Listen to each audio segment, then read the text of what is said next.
Hello, and welcome to Tangents, the continuing story of four people that really like to tan themselves that are gentlemen. Good night. Been failing. So Really. Behold, pale force. We are so tanned we glow.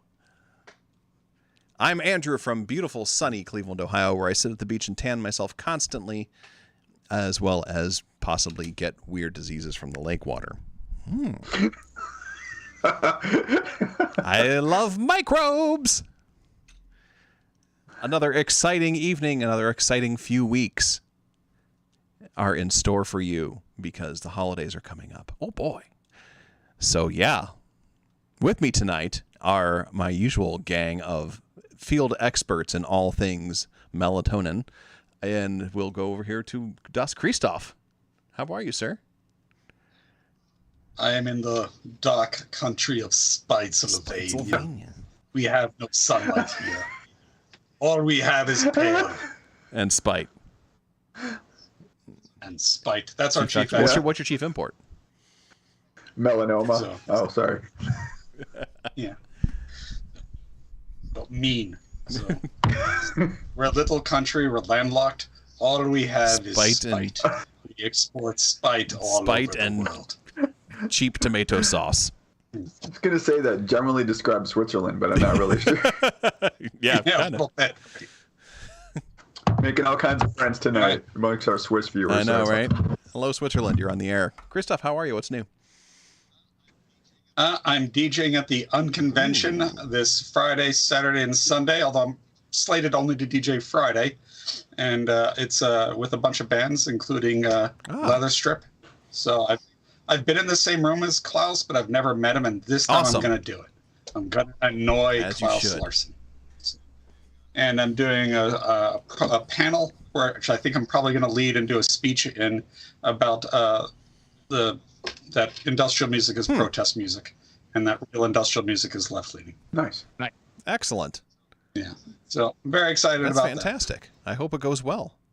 Yeah. My unconventional conventionalist. I haven't read it yet, so good luck. Awesome. Of course, now also the gentleman who just came in from out of the sun is Jeff. How are you? Hello. I am well, thanks. How are you? Good. What's new in your world? I did a big studio shenanigans this weekend. Good, because I sent back that Allen and Heath mixer. Right. And finally, after being on back order for a while, my new Audient interface came in. And I'm very pleased with that. And it sounds good. It works well. And strong recommendation. The ID series of stuff, especially the Mark II, is very cool. So for anybody looking at interfaces, I would strongly recommend it. The thing that I liked about it that is unusual about the ID series is that it has a full-fledged digital mixer built in. Wow. So it also has... this one does 20 in, 24 out, so it has a stereo mix and an alternate mix, so you can do a Q mix and a stereo mix out on it via analog, which is very cool and very unusual, and it has actual mixing. So I got that set up and then packaged up some stuff I'm selling. So that was it. That's about all that's new. That's cool. I don't know. It's still new. And yeah, it's new and it's fun. I'm super pleased about it. I have like so much desk space back. And I was depressed and so excited that so I have this Ferrofish Pulse 16, which is a analog to digital and digital to analog converter. It's a 16 in add DAC, and then this Audient ID44 replaced a 16 channel mixer, a Focusrite 18i8 first generation, which is like 13 years old, and 3 spaces of 3 rack units. Wow. Collectively. Wow. It replaced all of that. Wow. And that's exciting, but also depressing. Well, you just find more stupid shit to fill up with that, you know. I did something smart with it. What I did was I spaced out my patch bays, blanks in between each one of them, and gave lots of room to label things. And now it's all full again because it's got blanks. So there's nothing else. I was to really go in there. hoping you put like a toaster in there or something. Everything else done. I like 90s EMU units like the Orbit. And, There you go. And the MoFat, I think, was the other one. With the Planet. vintage keys. Yes. All that shit. Well, I'm glad that you had fun shopping with your shopping spree. Your streams are still going well on Tuesday nights. Thank you. Yesterday's was particularly dumb. I made a very bad beat out of the Point Break trailer. And by bad, you mean bad. I don't know. I mean, it was pretty bad. Saying it's bad, man. Totally bad. It's better than sex. Point examples for today, though. So there's that. Yes, that's awesome. Well, very good. And also, finally, back from his adventures in wherever he was at in the last episode is Justin. How you doing, buddy? I'm doing all right. That's good. Lots of mechanisms going on in X Studio Chicago. Not the least of which is straight from Japan, you can't see it here, but I picked up the Sega Genesis Mini 2. Oh. Which is Nice. only available from Japan at the moment. But, yeah, so did some shifting around. Gone is the Monopoly, and in is the subsequent 37. Very nice. And yeah, I picked it up from Sin City in Chicago. Also, Gone is the old Pro 3, and I'm selling it, and I've got the Pro 3 SC edition panel. Oh, very, yeah.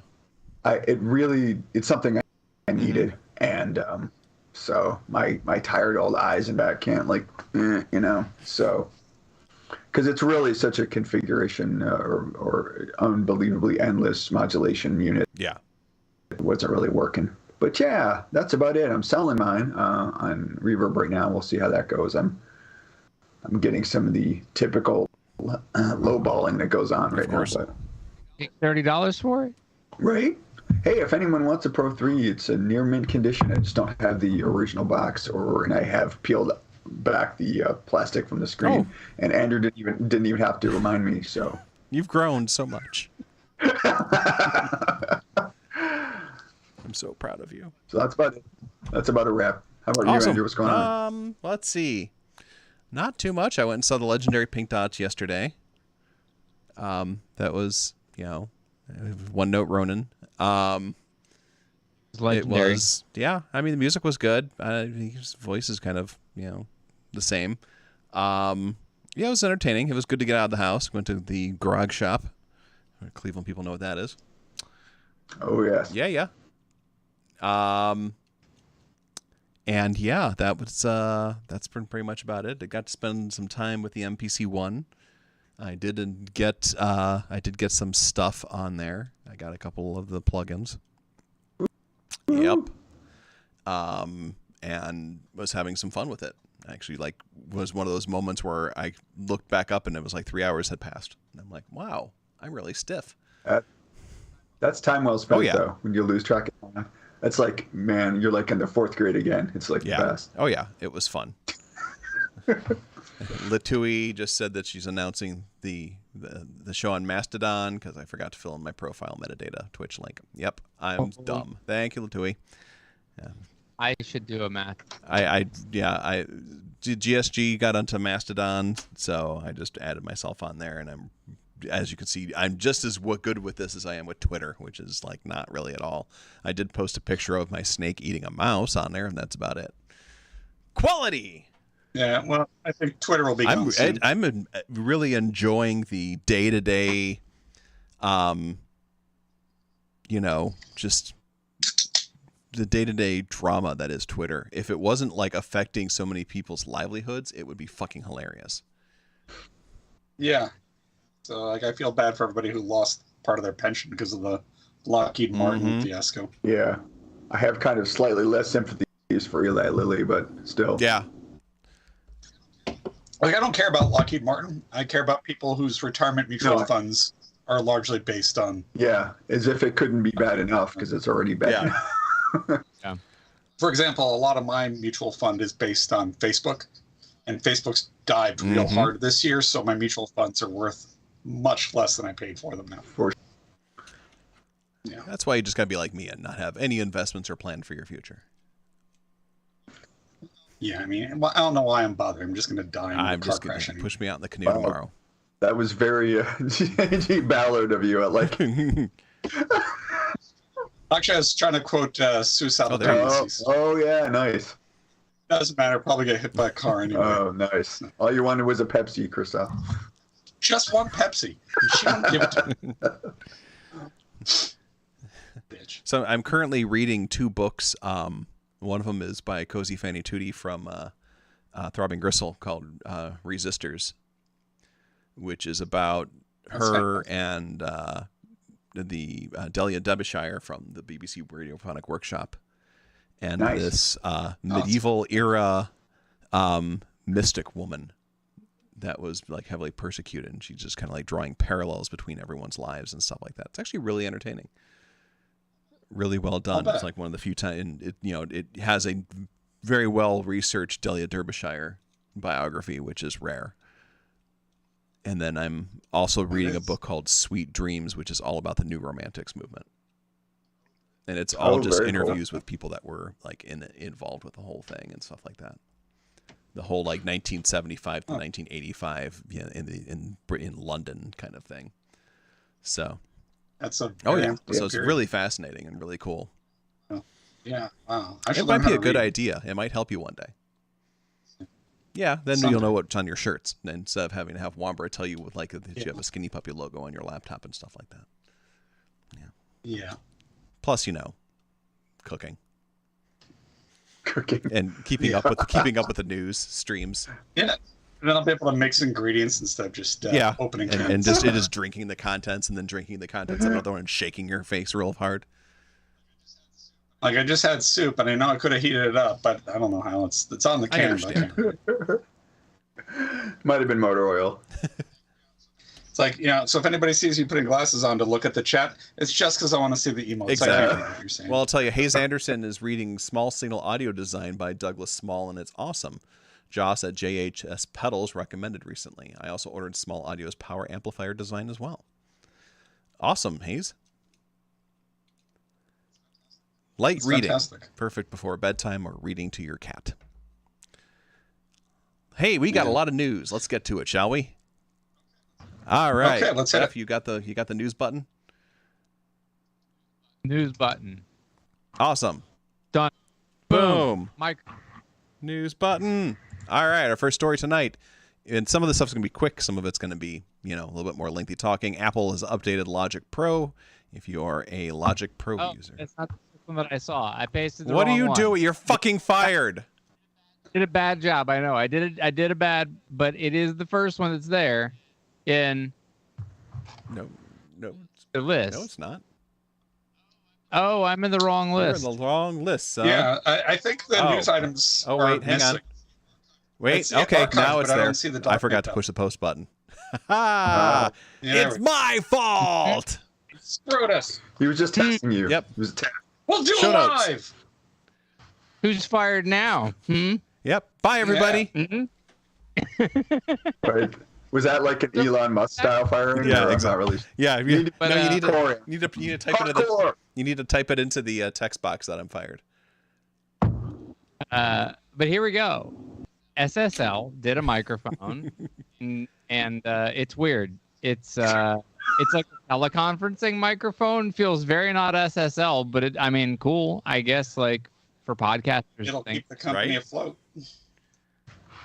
It looks cool. It's just kind of weird. It doesn't feel like something they designed to me because the cost of it is so low. And they're usually not so low with their pricing. Like the SSL 6, which is the world's worst featured mixer ever, it's like $1,000. It loses badly to Behringer on the features. Sound quality, it's like it does seem to sound really good. I'm not. Quality seems good. Features seem very, very bad. So this thing is $150. It looks like the Tyrell Corporation Pyramid. So if you are looking for a recreation of the Tyrell Corporation Pyramid from Blade Runner, get this thing. It totally does. Kind of tempted to go with this, Oh. because USB mics are really handy for things like this. And a lot of them are really good at picking up voice and rejecting everything else. Yes. And I don't know if this one's using the weirdness like some of the AI tools that some of the conferencing mics do, but it's it looks like it would be really good for showing up at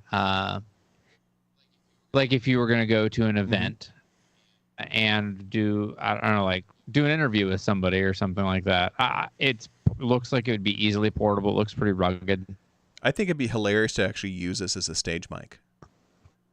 Would be, or in a studio like with next year SSL console. Be like, let me plug this into my. Let me plug into my SSL conference room microphone. Okay, can you hear me now? Is that better? Yes. Yeah, Hayes Anderson says features. It's electronic. I think I want to Photoshop it and replace it with the pyramid from Gary Newman's Pleasure Principle. Mm-hmm. Yeah. There you go.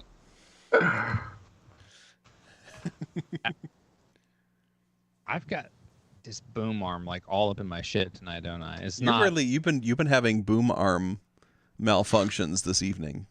not great. No, it's sexy though. It's good.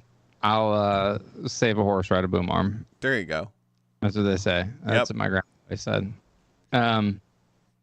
So if I could go back in time for a minute To Apple. and let you know that Apple updated Logic Pro. Andrew's like, I'm not getting paid to say this, but Not just because my day job is an Apple business consultant. I am not paid by Apple. 10.7.5 was released. Gives you smart tempo. So you can record without a metronome, so you can use any content and create tempos out of it, which I believe is kind of a common thing with most applications nowadays. There's a new gain tool, which that's handy to have. People always forget about gain, but it's important in life. Track stacking, that's nothing new there. MIDI plugins can now be recorded, so you can actually save up on some of those big old software instruments by just dumping those into recording. Blah, blah, blah. 35 stomp boxes in the pedal board can be individual plugins. You can create personalized spatial audio profiles. Ableton Link support finally. And there you go. yeah. If you are a Logic owner, once again, doesn't cost anything. They keep on giving you free shit. You just got to buy their computers. Or about Logic. Yeah. Sometimes I miss Logic. Logic is tight. It's good. It is. I could see using it for mixing instead of Studio One, I think. Just because it's like you take yourself completely out of that headspace. Like, I'm not saying Logic per se, but any secondary DAW, just get away from it. I agree. So yeah, free download if you are a Logic owner. If you're not a Logic owner, it's $200. It's one of the cheapest of the DAWs out there. And it's got a whole bunch of shit that it comes with. It comes with probably more than most DAWs do for that price. And for any price, really. Truth. Yep. It is a very good value proposition. Absolutely. And it used to work on Windows, I heard. Yeah, back before Apple bought it. Yep. But it doesn't anymore because Apple realized that making stuff for Windows is kind of like punching yourself in the dick repeatedly. Unless you're into that kind of thing. Well, apparently, given the popularity of Windows, a lot of people are. Yeah. It's weird, though, because not to get too tangential, but I have not upgraded to Studio One 6 because talking about value proposition, I just didn't see it yet. I mean, eventually I will, but it's just the fact that there's no, and maybe I'm missing this, but I didn't see any cross grade or discounts. Maybe.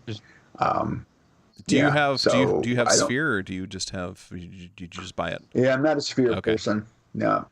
Yeah, because I have Sphere, and so it just came with it. So that's like their subscription service, right? Kind of. It's pretty much not their subscription service, but I got they sent me a free year of it when I was doing another show. Yeah, I mean, DAWs actually make more sense to me than plugins for subscriptions, if I'm honest.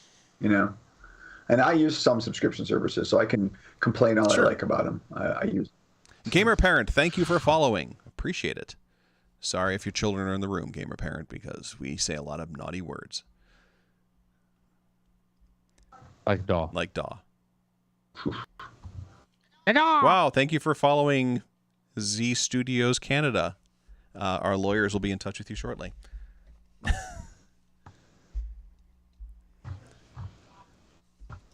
And hello, Dream Cadaver. Oh yeah, Dream Cadaver is awesome. Thanks for laughing at my dick joke, Dream Cadaver. All right. What else we got going on tonight? All kinds of stuff. DAWs are the best, apparently. Awesome hardware mod-free Roland R8 circuit bender. What is this shit? This is actually just for Christoph because, I own an R8. You do? yeah, and I do as well. This do. thing looks I don't have one. absolutely friggin' mental. You have one, Jeff? No, I like it. I've always loved the way it sounds, but I don't have one. Yeah, I mean, the only All right, remind me and I'll bring it down.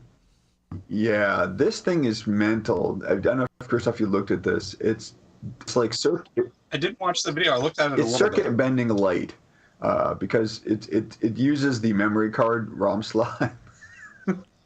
which I like Yeah. because then it's you can still sell the unit as a stock unit if you need And not to.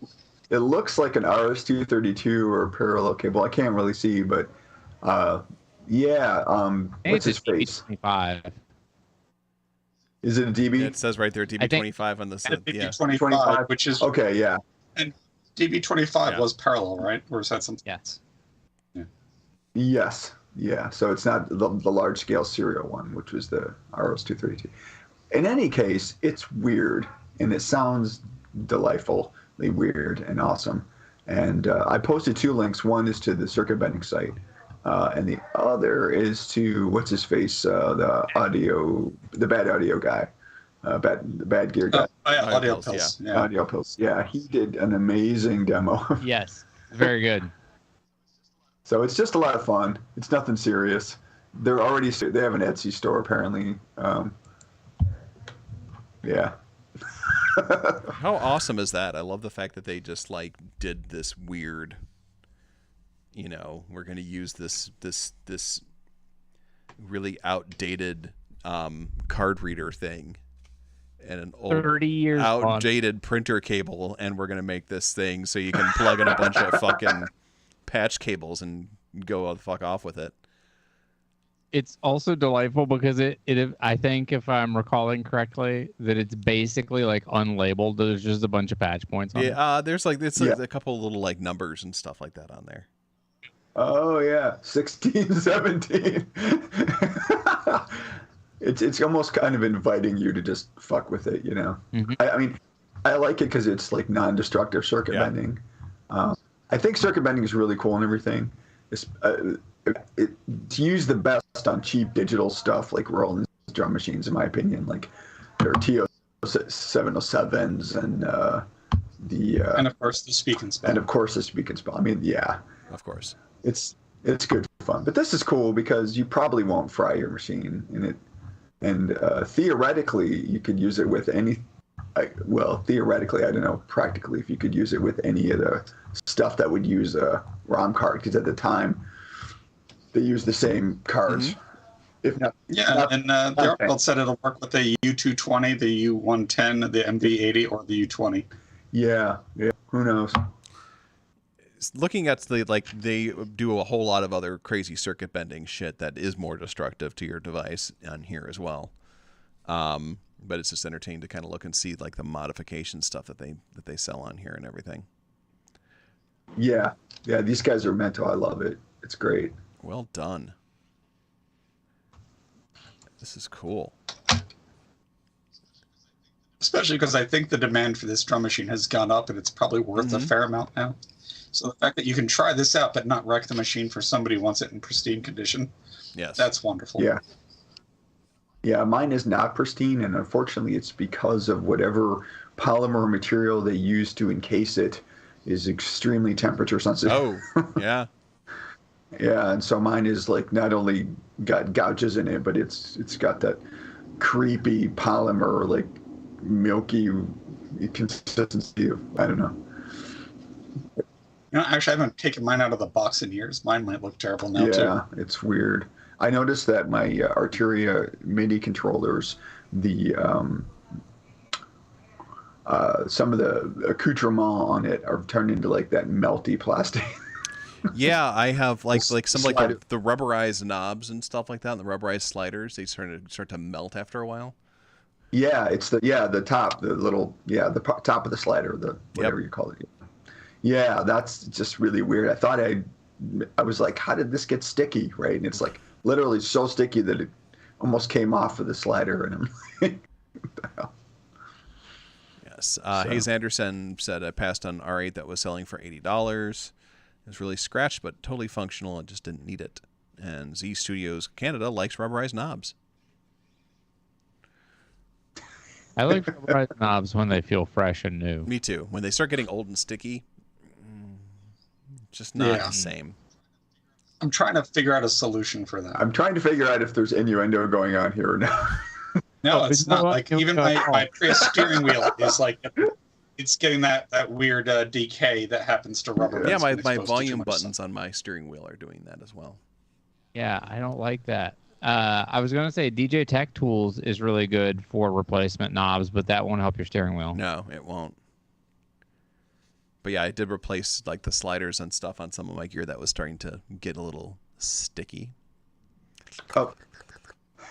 Speaking of replacing, another tangent, my Arturia Origin desktop has infamous issues with the they put in really crappy encoders, and so basically I bought all of them from DigiKey, and the idea that I was going to do it myself. Took one look at the how-to, and I was like, yeah, no. And James at Sin City replaced every single one of them, and it is a beauteous thing. It's working fine now?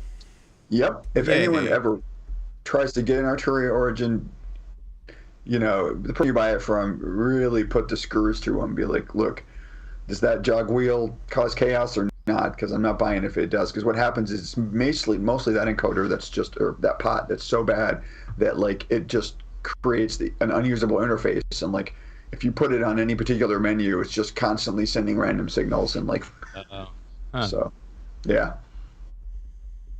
not good.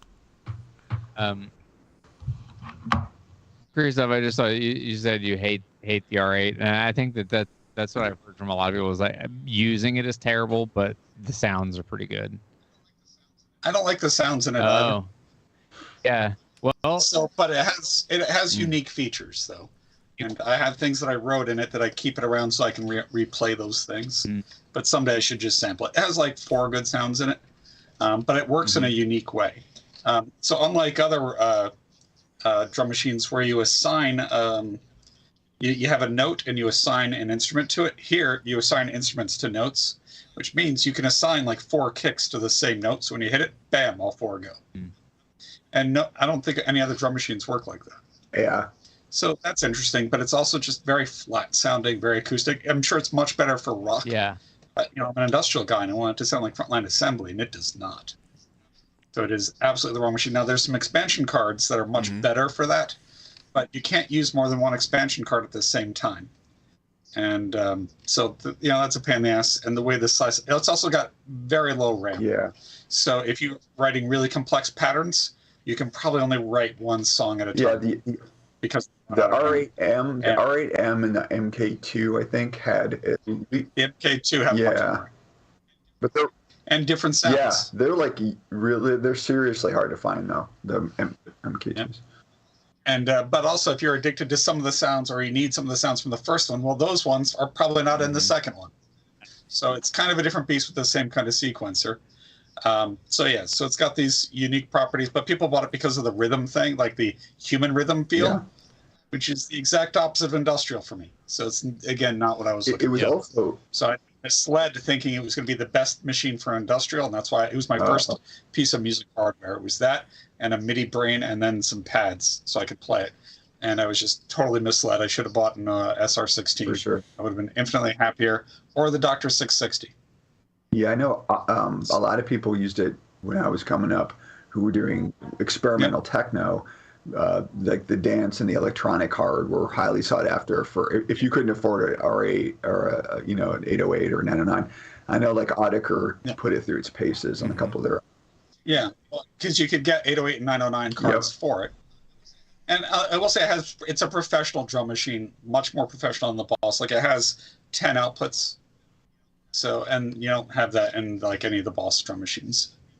So it's really good for mixing. So I would take things like, so it didn't have a good snare, but I could take the snare out individually and then run it through distortion before it went into the mix to fatten it up, and I could put the drum, like the kick drum, on its own channel, so it went through its own compression.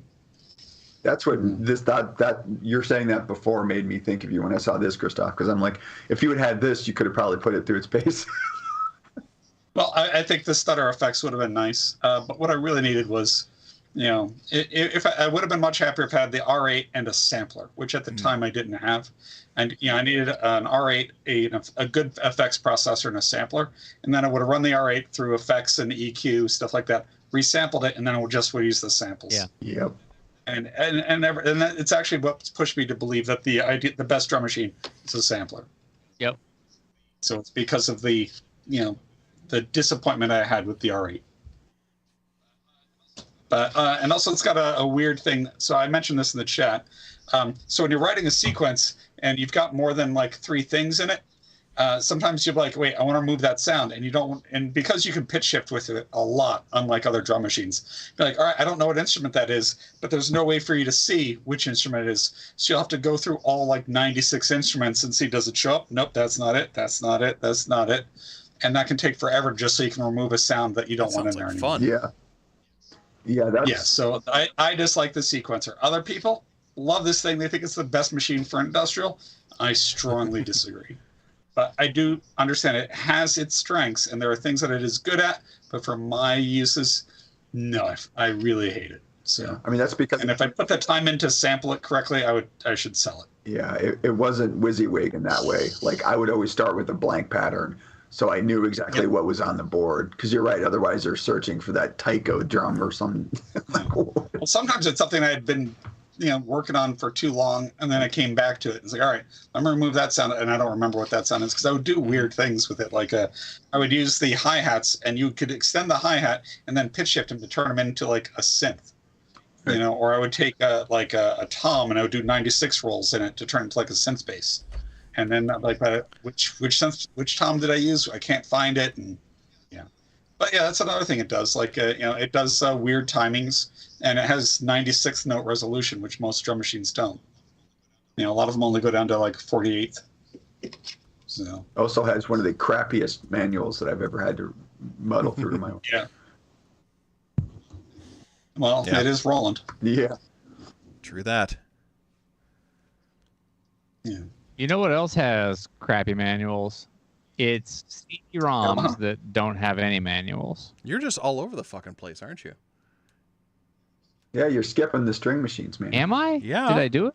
I did. Yeah. Man, I'm having a bad reading. You well, I didn't say, are- hey, but needs a good manual for the Jeff, string this is machine. for you.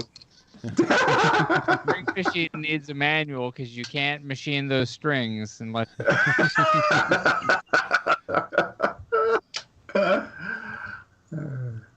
Yeah. So yeah, thank you. The cool new string machine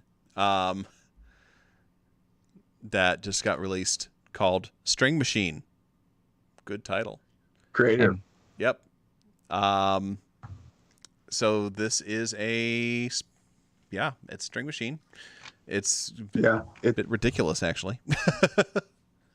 Yeah, it's all sample basically. Like I spend a lot of time listening to it because, like you, I have a really deep love of string machines and tape based tools like the Chamberlain and Mellotron. But the problem is that I already spent so much money on the GeForce one that I'm like, I don't know if I can really justify this. And I also have the STVC, which I put back on my rack because I still love it so much. But the thing is, like, it's gorgeous. It's wonderful. If you don't have any kind of string machine at all and you want one, this is just ridiculously sick, over the top. It's awesome. it's got everything you fucking need for a string machine. and it's $200. Do you know what I really wish looking at these pictures? And I know like they like to do these mock-ups and some of them are awkward. But if they actually made a hardware, even if it was just digital underneath, if they made a hardware version of this that looked fucking like this, I would It's funny buy because it. like I'm looking at the pictures, I'm like, that's really cool, but then I realize those keys are made for like ants. Yeah, it's very good. It's got some psilocybin Dr. Seuss sort of, I don't know what's going on. But if they made that to scale, yeah, it would be cool. Yeah. Yeah. Hey, Christoph, thanks What for the if raid. the keys are actually normal size keys and the buttons you have to hit with like a shoe? Whack! Each of these switches are 600 are 5 feet large. Take both hands and Control. You got on or something. yeah, God knows if those things start to get all melty, you'll get stuck to them. I know, right? Ew. But Man. anyway, it's gorgeous. If you're into string machines, check it out. Oh yeah, I do like that. don't- There's a disclaimer that's like 3D artist impression of a concept vintage string machine. Product is software only. Yeah. Yeah, that's just like, then don't do it. Yeah, You know, don't mislead us. Don't get our hopes up. Yeah, but it's sexy. it's I skeuomorphism. understand what It's they do. it's beautiful. Yeah, it's beautiful, Yeah. and it's Yeah. just a trick. It's just another lie. It's a trap. It's like when they advertise a video game and they only show you the cutscenes.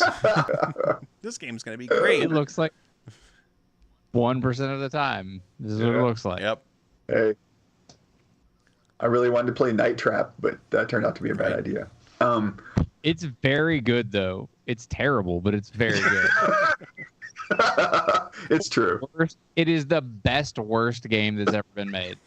There is Yeah. no better terrible game than Night Trap, other than maybe like Sewer Shark. Sewer Shark is also absolutely awful, but very good. You know what's great is those are both on this Sega Mega Drive Mini 2, I'm not Jeff. surprised. Anything it goes there 100%. If they also like, I don't know what else is on that one, but like, there's a few games on the Sega that really need to be on there. Slaughterhouse 2, not the first one, needs to be on there because Slaughterhouse 2 is an absolute dumpster fire. The first one's like okay, but the second one is inexcusably bad, and it needs to be on there. There's, Yeah. I could go through like a list of Sega games that are just comedically awful. It was questionable and weird because they also include some of the Sega CD titles that like nobody had. So The only Sega CD title that everybody had was like Echo the Dolphin. yep. And there's 2 Echo versions on there. There's Outrun, Outrunner. It's it's a laugh. It's like $100 on Amazon if people. There's a version 1 that I have too, but it's actually different. The 2 comes with a 6-button controller, which is nice. So Does it work with HDMI well? yeah, Or does it have a it does. I mean, look, it's emulation and you can turn on scan lines, so it's that level of awful on purpose, kind of, But I haven't had any issues. I still have a Genesis around here somewhere. Yeah, mine is like super. This thing is so friggin' small. I mean, it's like smaller. I don't know. It's like it's a coaster. It's just crazy small. It's crazy small. Yeah. Anyway, this isn't a show about that. I'm That's sorry. okay. Cool that they have like CD-ROMs put in it though. Right? Well, Yeah, it's got. speaking. It looks like it even has the slot on top. It's got in this, and it actually depresses. But it obviously You don't can't put anything in. CD-ROMs in it. You can't like say get like a whole archive of CD-ROMs and maybe put them on there. Master those discs. Mastered. You make that sound so wrong. Yeah. It's wrong. I don't Yeah. want to be So, right. our good friends over at the Internet Archive. This thing is very cool, and I'm very excited about it. I got ahead of myself. I forgot to put it in here in our last show. It actually was out for that. So, links up. This is kind of weird, and so here's a sort of like short explanation of what Discmaster is.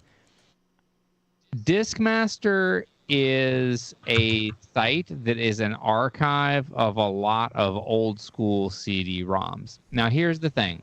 CD-ROMs especially back from even 90s, it used a lot of proprietary compression on them. They were like compressed with the universal standards of what was in there. So they wrote the programs, and then they wrote the compression, and then they wrote like a batch file or something that would uncompress it, but it had to have all of the stars aligned, like it had to be in DOS, and I don't know, like there's things. And so as time has elapsed, what has happened is emulating, even if you have the image of the discs, getting them to behave right so that they're accessible is really hard. And then the other thing is that a lot of times what they contain is you actually don't want to run them. What you want to get to is audio files or images or like things that are in those archives, not actually in it. And so you want to be able to extract something from it. So Discmaster is an archive of a bunch of old CD-ROMs, and they have developed a system to decompress all the discs that they have. That's amazing. Wow. Zillion discs. And so if there's a game that you remember playing that had really cool graphics in it and you want to pull the graphics out, or had a song or something like that, like this is a crazy, not like super high tech looking. This is like a very Web 1.0, like text files looking kind of website. I like the website for it, but yeah, the design aesthetic is called Brutal, and it's or Brutalist, which I love. I love it too. Sure. And so this thing is like pretty heavy duty, and has some cool stuff in it. And so if you're interested in sort of like digging through a bunch of these things and seeing what's in there, if you've got something you remember, it's searchable, it's scannable, there's tons of stuff in there, and you could go through it. They have like 8,000 discs or something. They don't have J.J. Jugslick's Art of Noise sample CD though. I checked. Yeah. All right. That's But it's cool. It might have. My estimation is that there probably is some use of audio files in there that people could be interested in for music production as samples or things. But also, my guess is that the Venn diagram of people that are really into synthesizers and samplers is something like almost a blurry circle with the people that are interested in this stuff too. Oh yeah, so, for sure. This is like not quite, but nearly a circle sort of Venn diagram. Probably. It's very cool. Yeah, that's awesome. Good find. So go dig up your audios and make a song thing. Make a disc song for your CDs. Go check out the Space Jam website. Exactly. Been there for like. And the Sisters of Mercy website is hanging tough in there too. There you go. If y'all haven't looked at the Sisters of Mercy website, let me tell you, Andrew Eldridge is committed to this website. Is he still the webmaster, and he's still got the animated gifs of like the skulls like blowing fire and shit like that? Yeah. I'm totally going there now. Is it sistersofmercy.com or? I can't remember. I remember for at least a decade, Gary Newman ran his own website too. He probably still does. I remember back in the day, and obviously this is going to age us, Andrew. You're the one that turned me on to the Heaven's Gate website. Oh yeah. Which is still up. Yep, it's still up. Yeah. Terrifying. Just terrifying. It's funny. I was thinking about that, and it's great because they still had that red alert animated GIF on the top of it. When I was at the concert last night, a band had used the Heaven's Gate logo as their band logo, and I'm like, holy shit, that's a Heaven's. Oh no, it's some shitty band probably. Yeah, I guess no one's around to sue them. Yeah. Hey, now they keep a couple people around to make sure the website is up to date. Man. I really should not make, cult suicide jokes out loud. I'm sorry. Oh, yeah, they do have a section on here, our position against suicide. Sure. I'm on the Heaven Gates website right now. So if everybody remembers, there was a lot of news footage showing all the people in their bunks, with the blankets over them, all still wearing their Nike sneakers. And so Saturday Night Live did a parody commercial where they had that footage of everybody and showed their Nike sneakers, and then ended with a fade out and then a fade up. Keds worn by sane people everywhere. Oh, wow. Yep. That's rugged. Probably not going to see that one Right? broadcast. That's rugged. Oof. Damn. Yeah. That's some bad publicity for Nike, though.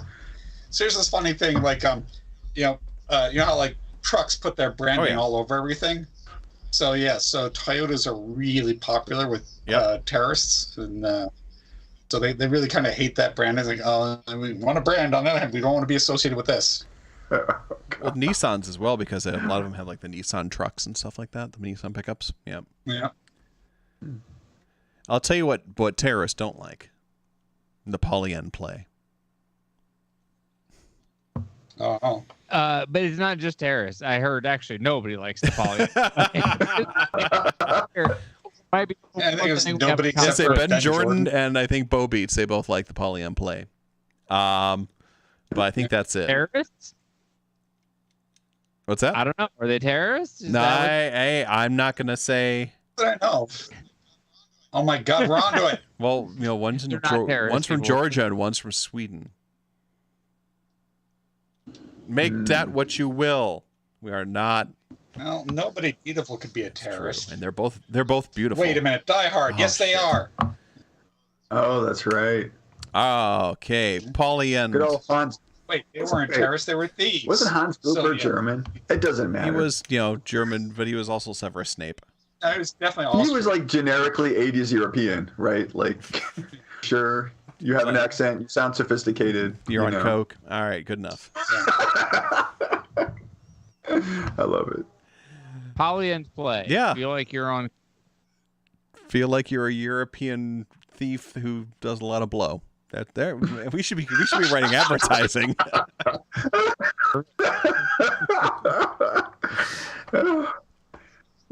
It's amazing we haven't picked up sponsors for the show I yet. wonder why that might be.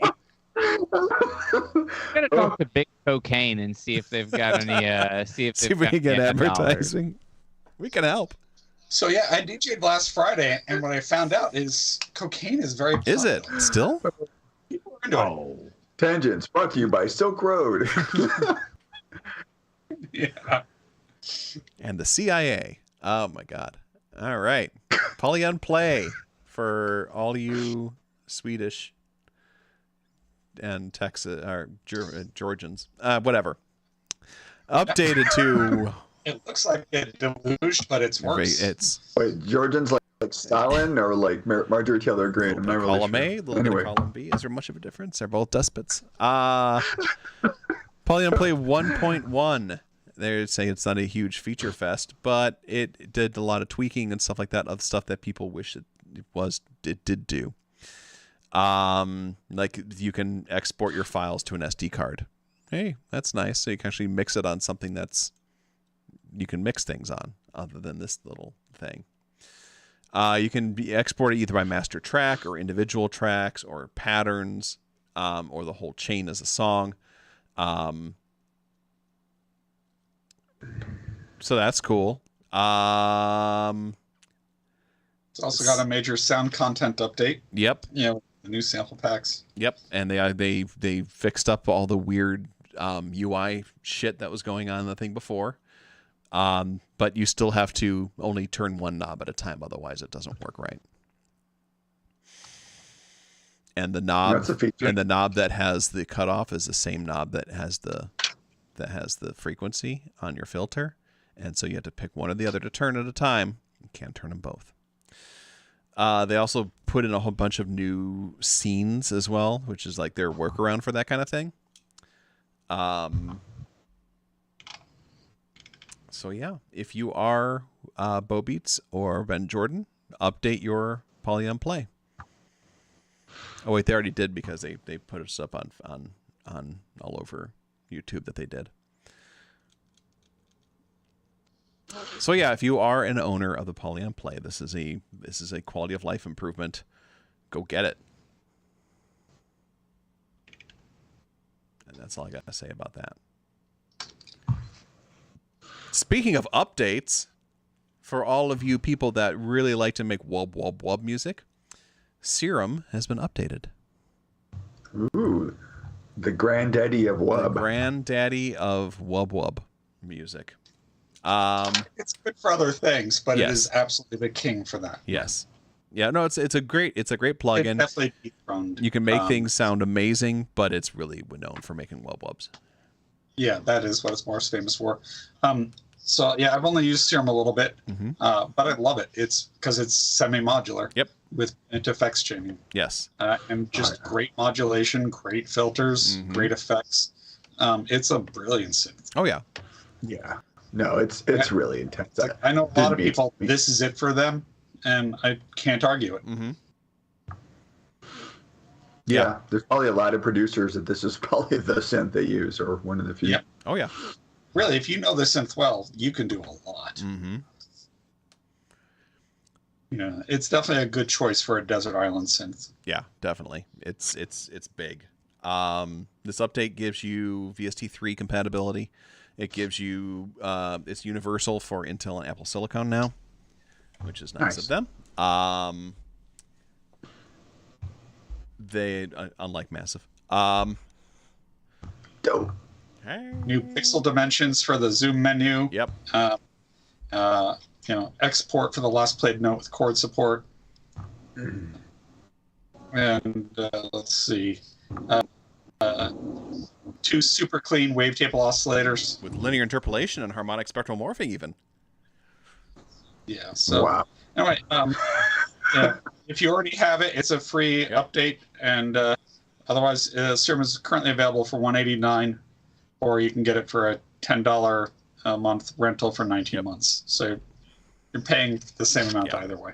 So, but if you wanted to try it out, but yeah, if you're looking for a subtractive or FM or wavetable synth, you really can't go wrong with Serum. And it's all there. It works great if you are a VST DAW user. It's great. Yeah, I like. Yeah, if you are in the DAW-less world, Serum is not for you. And people would really love to see a hardware version of Serum, and really that would just be probably a Linux box. Well, built in a keyboard box. If they could just gut the Kyra and just fill it with Serum stuff. Literally, like. Well, speaking of the Kyra. Well, we'll talk about that later. Don't jump ahead too much there, son. Okay. Otherwise, you confuse everybody else. Let Jeff jump ahead on everything, because that's his job apparently tonight. I'm the confusing one. It's true. Just like the circuit rhythm is confusing. I still don't know why the circuit rhythm exists, but 2.0 software update has come out. Good job, guys. But now you beat match with it. Yes. Apparently. So yeah, version 2.0 has beat match, so you can pitch your samples up or down to get the drum breaks perfectly in time. It also allows fixed length recording, so you can record samples that'll be perfectly on time with your current project. You can choose between 8, 16, 32, or 64 steps, because it's the max it will go. There's the internal grid effects on there that gets completely redone as well. You can trigger newly recorded samples immediately in the sample record view, so you can quickly figure out if you want that or not. So yeah, this is in there. It's free. Plug in components and get your thing. I'm definitely not convinced on getting a circuit rhythm myself, because I think the circuit does just fine for what you're doing. Is the rhythm just like about this? Go ahead. Is the rhythm just like a lower cost version of It's the like it's circuit? more drum focused, and it has like sampling capabilities in it and stuff like that. So I think that what they did is that all the stuff that people had on a wish list for the circuit to do, they just kind of added that into a different box instead. Marketing. Yeah, and it's like about $350 for the unit. So what I love about this is that they've put in the work and effort to come out with a version 2 firmware. So I'm so used to just products being released and then being abandoned and no updates ever coming out. So, and Novation's got a good history of updating firmwares. And they and sometimes providing new features, and they've been doing that for decades. Yeah, they do a lot of, and that's one of the things is that they when they come out with the firmware updates, they're like pretty impressive firmware updates, and like I guess I'm not a huge fan of the rhythm, but that is an impressive amount of stuff that this thing will do. Like the circuit, when it first came out, it was almost people were very unimpressed by it, but the firmware updates they put onto it, it became a standard using, you use synth for like tons of people. Yeah. So I do see this in a lot of YouTube videos. So there's definitely Sure. an audience for it. It just doesn't really appeal to us. Dream Cadaver, you can live sample with it, I think, but you can't do things like you can't sample itself back into itself. And there's a couple other weird limitations that it does that I have plenty of stuff that does this stuff. Like, I have a rhythm, so that's all I need. The only drum machine you need is an analog rhythm. Fight me. So what I would do is I would take a circuit and I would paint it red and black. And I would call it the circuit bass.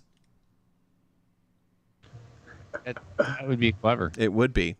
I would maybe give it some like Darth Maul tattoo shit too. And didn't the studio do this? Didn't they have like a black and keyboard? Yeah. And bass, the final bass. So if you've been paying attention to synth memes lately on Facebook, they've been mercilessly going after the Korg Mini log bass. Because didn't they make 150 units? What's that? I think they made like 150 units too. Yeah. Yeah, 150 units or something like that, limited edition version of the Mini Log, which is a very well-selling piece of gear. From 1943. No, that's the Micro Korg. This is 67. Yeah, this is like 1967 or something like that. So this is a pretty well-selling little 4-voice analog synthesizer.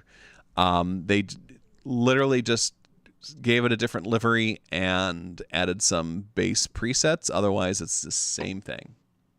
Yeah, and if you own one, I think you can get the presets. Yeah, you can get nothing. the presets just from their website. I mean, this reeks of like social media relevancy, marketing. Just keep shaking it up, and ooh, look at us. It's not a bad tactic. I mean, to keep yourself. We're all talking about it. I mean, this also reeks of the fact that they probably don't have the stuff to put out anything new right now. Yeah. I mean, I guess they just took some Krylon and. Yep. No, it's fine. I mean, I think honestly, like the Mini Log is amazing. Mm-hmm. If the Prologue had been the Mini Log on steroids that it was to be, it would have been like the best synth ever. So yes, yeah, it's good stuff. I will say that playing black keys, luckily there's a red on there, because playing just a straight up black keyboard is really difficult in dark clubs. Yeah. But yeah, I mean, it looks nice. It looks cute. But yeah, that's. Yeah, I mean, I wasn't super impressed with the bass patches on there. Mm-hmm. I'm very picky about bass. I mean, I literally bought a synth just for bass. Right. So I get it. But which one did I bought two just for bass. One is the Sequential Pro 3, and the other is the Subsequent 37. Mm-hmm. And before that, I had the Moog Minotaur, which was like the bass monster. But yeah, it's got some issues that make it. Let's say that it doesn't have the modulation capabilities or something like the Subsequent 37. No, it does not. No, but the sub 32nd, I can see why people would say the 37's got both of them, not just the Subsequent, but the sub 37 is maybe a little bit more sterile. I think Lisa Baldana does that really Moog Should I Buy video. It's true, it is kind of sterile. I mean, if you like a matriarch or a grandmother, that's definitely raw. It just doesn't work for me because I need patches. I'm just that person. So understandable. Although there's more modulation options in the Minotaur if you're using the software plugin with it. Moog luckily continues to support. Thank you. Yes. Is the Minotaur based on the Taurus? Yes. Okay. Yeah, it's just got a square wave and a sawtooth. So yeah, it's set up exactly like it, more or less. And the Taurus is famously used by Ozzy Osbourne and Rush, right? Yes. Yep. Yeah. Yeah, Geddy Lee used it a lot when he was playing other synths because he wanted to be able to keep his bass going. Yeah. Not that Cool. I was a Russian. That's a good sounding unit. It is. Yeah. It's a fantastic So, sounding also- unit. I have one. Yeah. And you mentioned you moved out your mono poly. Are you selling that, or is it just moved out of the way? I haven't. Well, right now it's just moved out of the way, but I'm considering selling it. All right. It was a fun toy. It was on sale. I was like, woohoo! And it's pretty cool, but also has no patches. And I had to print out these sort of patch template stencil type deal, which is cool that they have them. But it's like I got about halfway. It takes you back to the Pro 1 time. Yeah, I got about halfway through stenciling it, and I'm like, I'm just gonna take a fucking picture. Yeah, I I'm was gonna done say, with just take this. photos of it. Yeah, This is the future. I thought it would be cool. It'd be a cool like hipster thing to do, you know, like maybe I get a few plants in here. There you I go. don't know. It's fun. Start getting into modular. Suck. Yeah. Yeah. Oh God. I really like the Moog stuff that I have, and I enjoy it, but I would definitely not, I don't think, enjoy it nearly as much if I couldn't go use stuff with patches. Yeah. I really like. It's funny, like I don't know, I'm about to blaspheme, so Cool. forgive other for I have sensed, but I actually like really generally prefer most digital synths. And I like samplers a lot. Like I like analog filters a lot, but I mean stuff where you have like the digital oscillator and the analog filter, or there's the straight virtual analog stuff. I like how predictable it is. And I like how unpredictable the analog is too. Like it does give it some of the magic, but it also gives it some of this feeling of like, I don't know, I really like this sound. Am I going to get that sound again, or is it going to do that weird Right. thing? Yeah, I think digital oscillators and analog filters is really a match made in heaven for sure. Yeah, I mean, there's something to be said about some of the unpredictability, but I mean, I think that so much analog synthesizers, modern ones at least nowadays, have digital, tuning and stuff like that, so it's not that huge of a deal anymore. I like both. I guess it depends what sound I'm looking for and stuff like that. But what drives me crazy is when people are like so purist about one or the other. It's just kind of like, really, calm down. Yeah. So both are good, but I want to say this unit here. All right, the Model D from Behringer. There's something I like to do with it that I can't do with the DCO. So we've talked about the instability of the Behringer Model D. So when I first turn this on and I detune the oscillators, I get a fatness until it warms up. So famously, the oscillators on the Moogs, they take time to warm up and they'll drift out of tune until it gets to its nominal temperature. So if you start playing with the oscillators before it does that, it's really thick and unpredictable. And I've just gotten some of the most gorgeous stuff that once it's warmed up, I can't get that again unless it's cooled down again. What if you put it in the freezer? Yeah. I do find that the Behringer Model D is extremely stable when it's sitting in its box. Wouldn't you agree? Like, it's very stable in its box. Yeah. Well, obviously I'd take it out. But that's Mine's how in I my store it. box too because I'm selling the fucker. So, Yeah. All right. yes. Phenomenaticus says, with processor power, digital has really gotten good at modeling analog, and that's very true. That is true. Yep. I have the Yuhei Repro, and it's indistinguishable from the Pro one. Yeah, it's amazing. Yeah, it's quite a processor hit, but they use circuit emulation technology that's used for electrical engineering in it. So it takes a hit, but it's really good. And then it lets you add features that weren't originally present on the Pro one besides polyphony. So it's just phenomenal.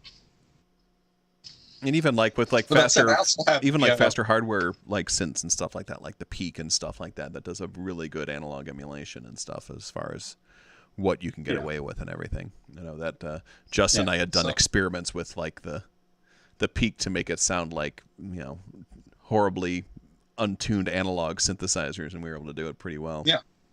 Yeah, it uses FPGA. I think, that's the which is- FPGA chips, which are nice for that. just real popular now in the sort of gaming, retro gaming scene. Yeah, it's good stuff. But that said, even though I like this one thing about these analog oscillators, there's nothing wrong with digital oscillators or DCOs. Everything's good. It's just a matter of what you do with it. Agreed. Yeah. And what and everything also has its strengths and absolutely. weaknesses. Especially with virtual analog, which tends to sit a lot easier in a mix than real analog, which tends to overpower. That is ironically true, Christoph. I agree with that comment. You have to work sometimes a little bit harder to get. A lot. I mean, because analog's just so, because of its roughness or its unpredictability and its fatness, it wants to dominate and take over. So it's hard. It's a lot harder to put 12 layers of analog together in a way that 12 layers of virtual analog will go together like that. Yeah. What was that project, that Still Planet project you and I did, Andrew, about the moon? Oh, yeah. It was we were using some heavy duty. That was some crazy heavy duty layering of analog pads. Oh my God. So much analog. But and also that can be a strength. That's what I like about the Oberheim 4 voices, because they're really dealing with 4 independent synths that you're trying to get to behave together. And because it kind of gets beyond your control and it doesn't line up perfectly, it reveals just a thickness and beauty to it. But sometimes you want it to do exactly what you want, and digital is the way to go for that.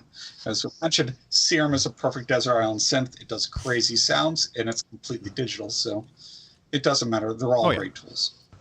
Absolutely. And speaking of tools, Jeff, how you doing, buddy? Good. That was my joke tonight. Thank you. I'm leaving. The next thing we're going to talk about today is the Arturia V collection. Jeff is our random number generator for the evening. Yes, MPC, our good friends at Akai, took all their plugins that they've been releasing for the MPC series and have turned them into VSTs. And if you own one of the Akai plugins for the MPCs, you can download the VST for free and use it in your DAW. So you can get just what everybody needs, another fucking mini Moog emulator, or you can get some of the stuff that's actually really cool, like the Fabric XL stuff, which there's some stuff in there that sounds absolutely really, really good, or the OP4, the OP4, which is their FM synth, which is a lot of fun to play with. Or you can get their studio strings, which is just, that's what that is, or their pianos, which is what those are. And they're all on sale right now as well. You can also grab their Flavor Pro, which is their emulation of different making things sound like shit switches.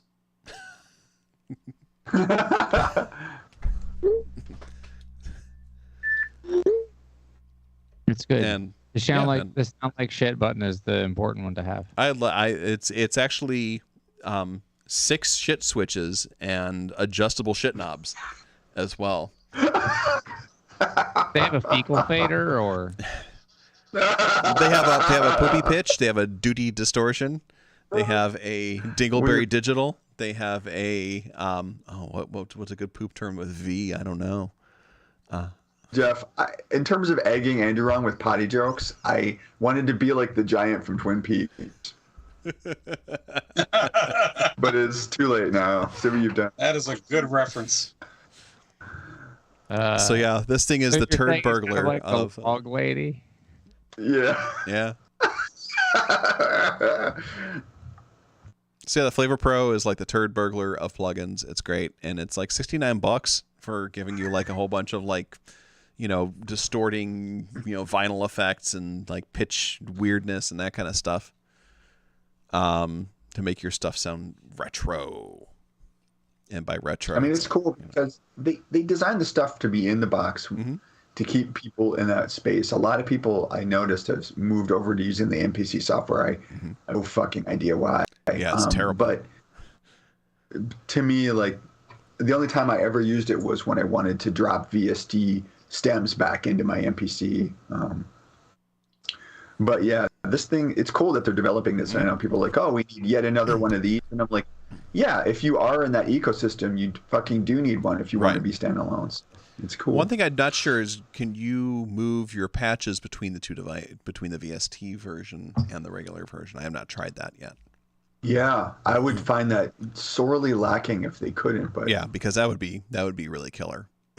Speaking of patch management, I want to shout out to Sound Tower for being fucking awesome. So I moved all my patches from Pro 3.1 to Pro 3.2, and it was literally the fucking easiest thing I've ever done. Nice. So I mean, the software looks a little not great at first, but it works super well. So kudos to Sound Tower for doing stuff that Sequential wouldn't. Yeah, if you need to move your shit around, try Sound Tower.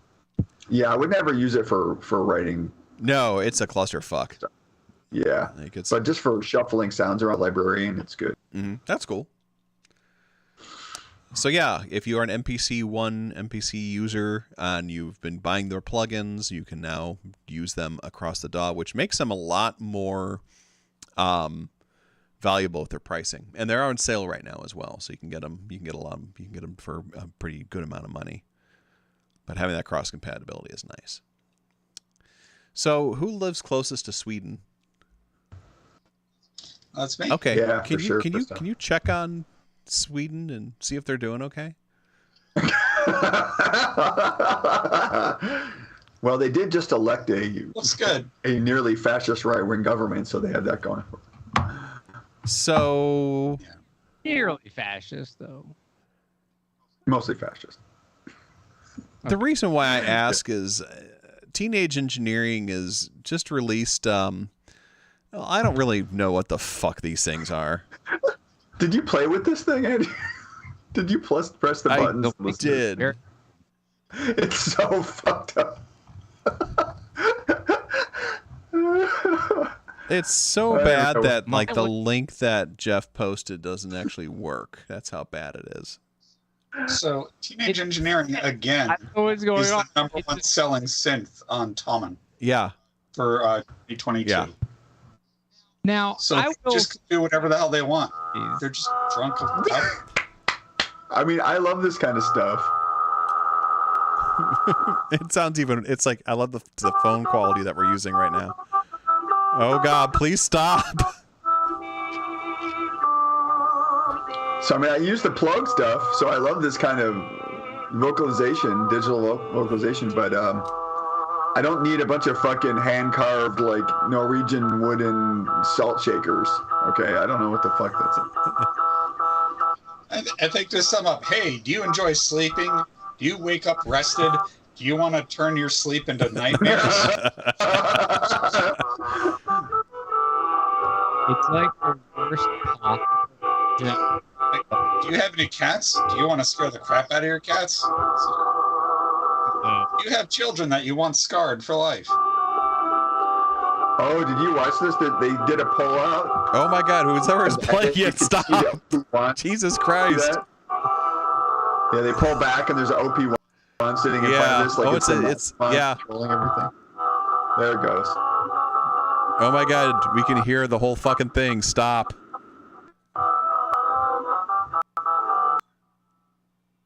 All right, I just muted Justin until he's done. You done? Goes forever. Okay, thank you. It is good. All right, you're back on. I love the fact that their link will not copy or paste correctly. And I think Well, that's I will great. say for these, one thing that I do think is interesting about them is they are also speakers Yes. in addition to doing this. And I think the idea of like a wooden resonator is kind of an interesting thing, and you know, where the sound of the speaker becomes like part of the tonal characteristics. Like, you know, the wood is part of the tonal characteristics of the guitar or something. And I just linked this company, La Voix du Luthier, that makes these very cool speakers that are resonators. They make two called the Onde or Onde and the Pyramid. And I think these are very neat. And I would, in my head, I'm hoping that these are sort of the Teenage Engineering contraptions are sort of like at their core, like meant to serve sort of like a budgetier version of this. But you know, little Christmas carving decoration things are common and popular in a lot of Northern European countries. Sure. And so, like, I don't know, this feels like a culturally relevant thing. This sort of doesn't translate here too well. $250 a pop That's nice. per little choir guy. It's a lot cheaper than buying a real choir boy. It's true. Yeah. It's about $50 cheaper than buying an actual choir boy. That's it's got to grab it. It's some kind of freaking, oh my God, Chris.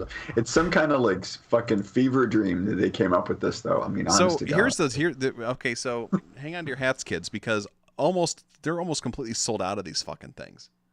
Wow. Yep, because people buy anything from Yes. Teenage Engineering.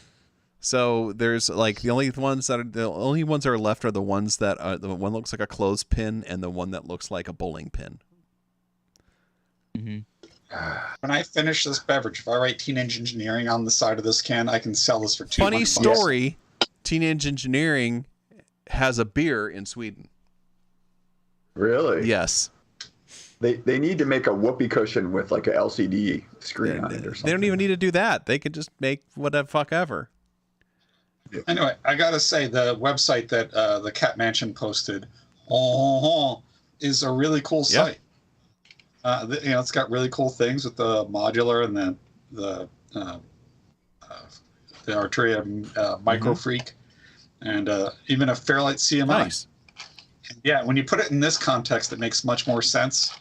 But still, deep down inside, I just have to say, screw Teenage Engineering. I mean, So also that record player thing that they ripped off, they're sold out of that too. Just putting that out there. Yeah. I mean, they're a novelty company at this point. I mean, literally a novelty. You can still buy their incense. They have their incense on their website for sale, still for $15.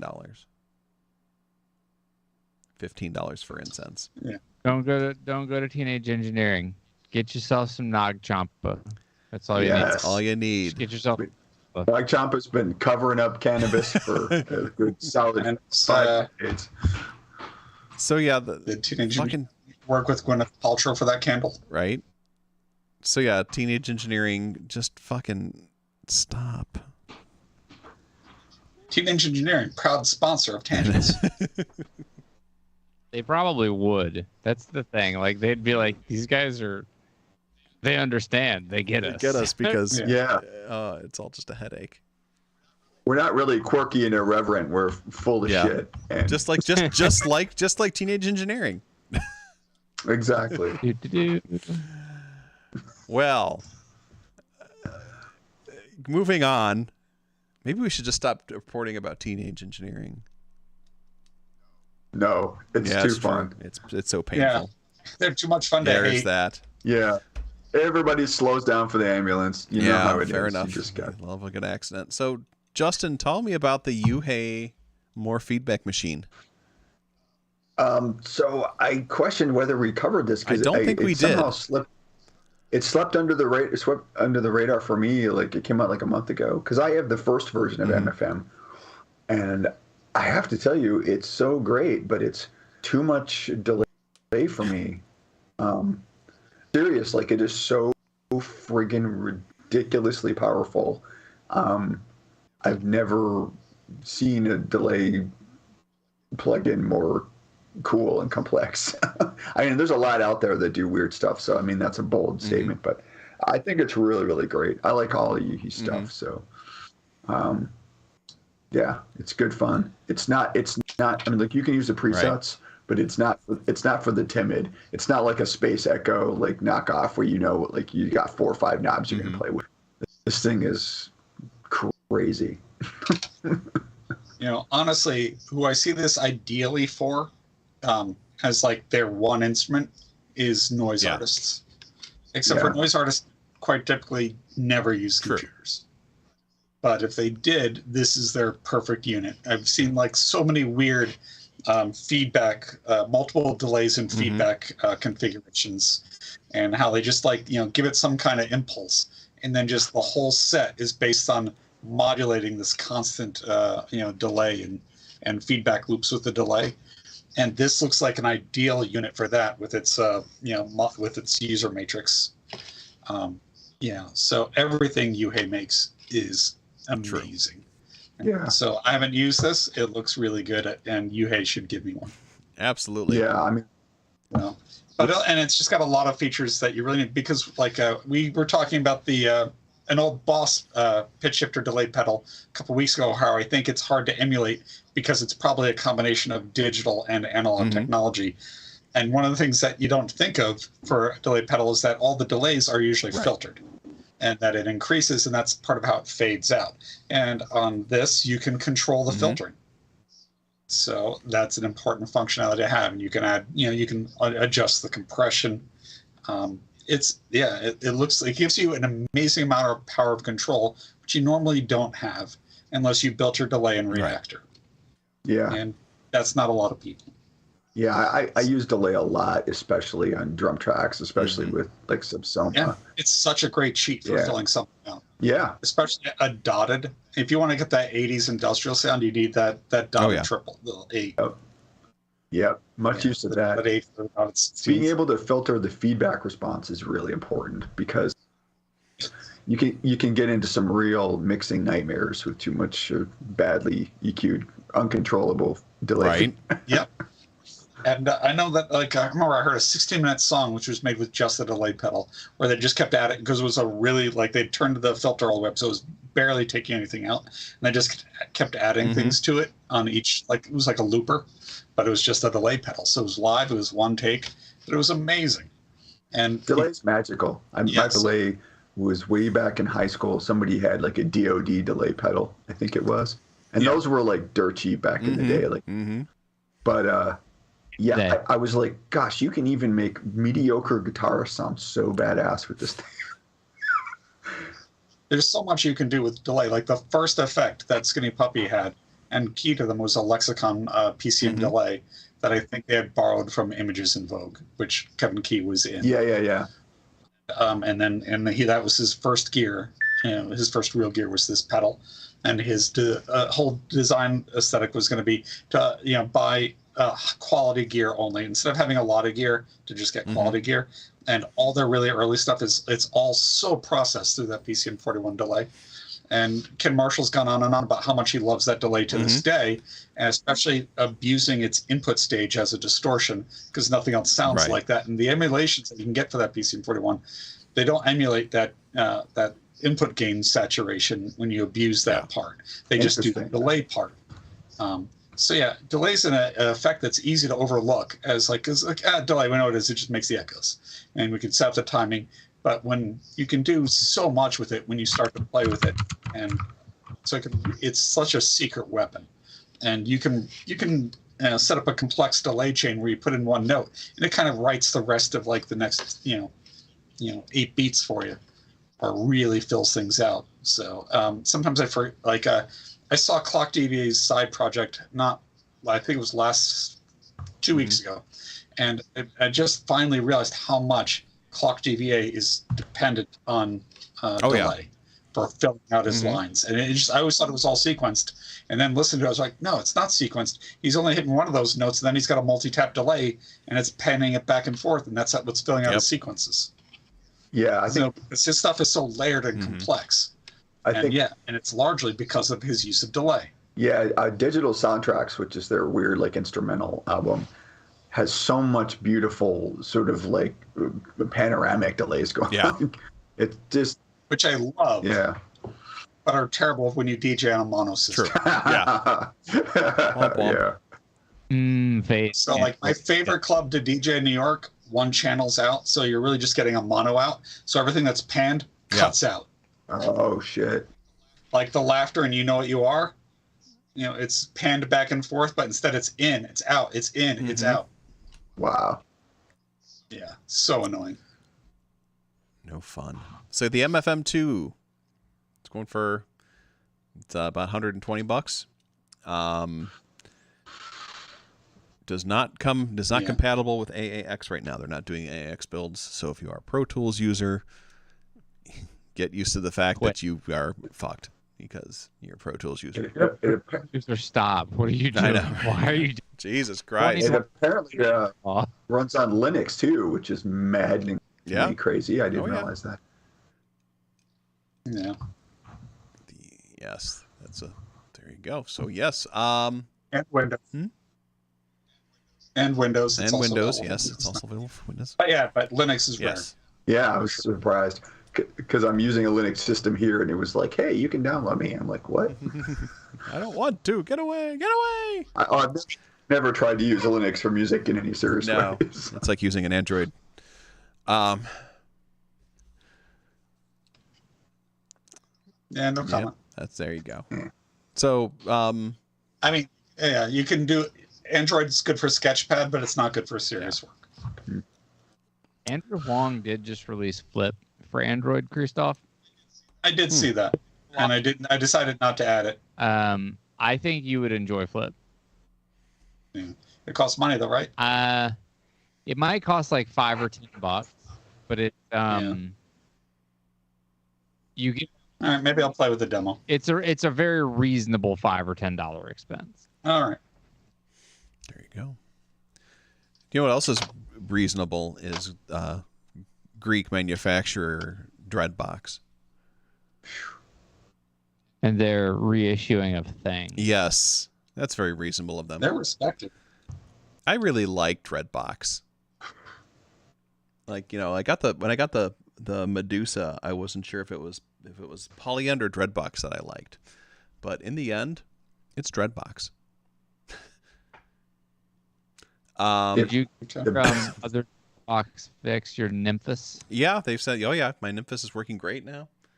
It's nymphusing about like a young nymph, excuse me. So it's good. But yeah, they are reissuing the Erebus and the Hades synths. Dun dun wow. So I'm trying to remember, and you're the person that would know this. Does Daniel Meyer use a Dreadbox? I've seen him using I think it wasn't it was the not the Nymphus, it was the other little USB powered mono synth that they Typhon? use, that they have. The Typhon. The Typhon, yeah. Last time I saw him in Chicago, he was using an MPC Live. Yeah. I was like, all right. Yeah, I've seen pictures of the Typhon in the studio though. That's cool. Yeah. They probably samples into it. I mean, if you're, Yeah. he tours so much, and it's like, Yeah, he's probably not trying to use any of the hardware gear when when he's touring and stuff like that, because it's It's whatever he can fit into 2 suitcases. That's yeah, gonna be it, exactly. you know? And if he can do most of his shit on his laptop, I think he's going to do that. If I were gonna Yeah. play live right now, I would probably only take an SP. It's probably the only thing I would do. I would like build out banks of multi-tracks or things that I could do like live remixes of, because the new SP is amazing. I've done that with just the Octa. I've played out with just the Octatrack before. Yeah, And- it's just not. It's not worth it to pull. It's like Hall gear Yeah, is 200 gajillion pounds. I would carry a 200 gajillion pound amplifier. yeah. Now I just play in my basement and I can just grab whatever the fuck I want. That's great. So yeah, the Erebus and the Hades. The Erebus being the they're both analog synths. Erebus is a 2 VCO,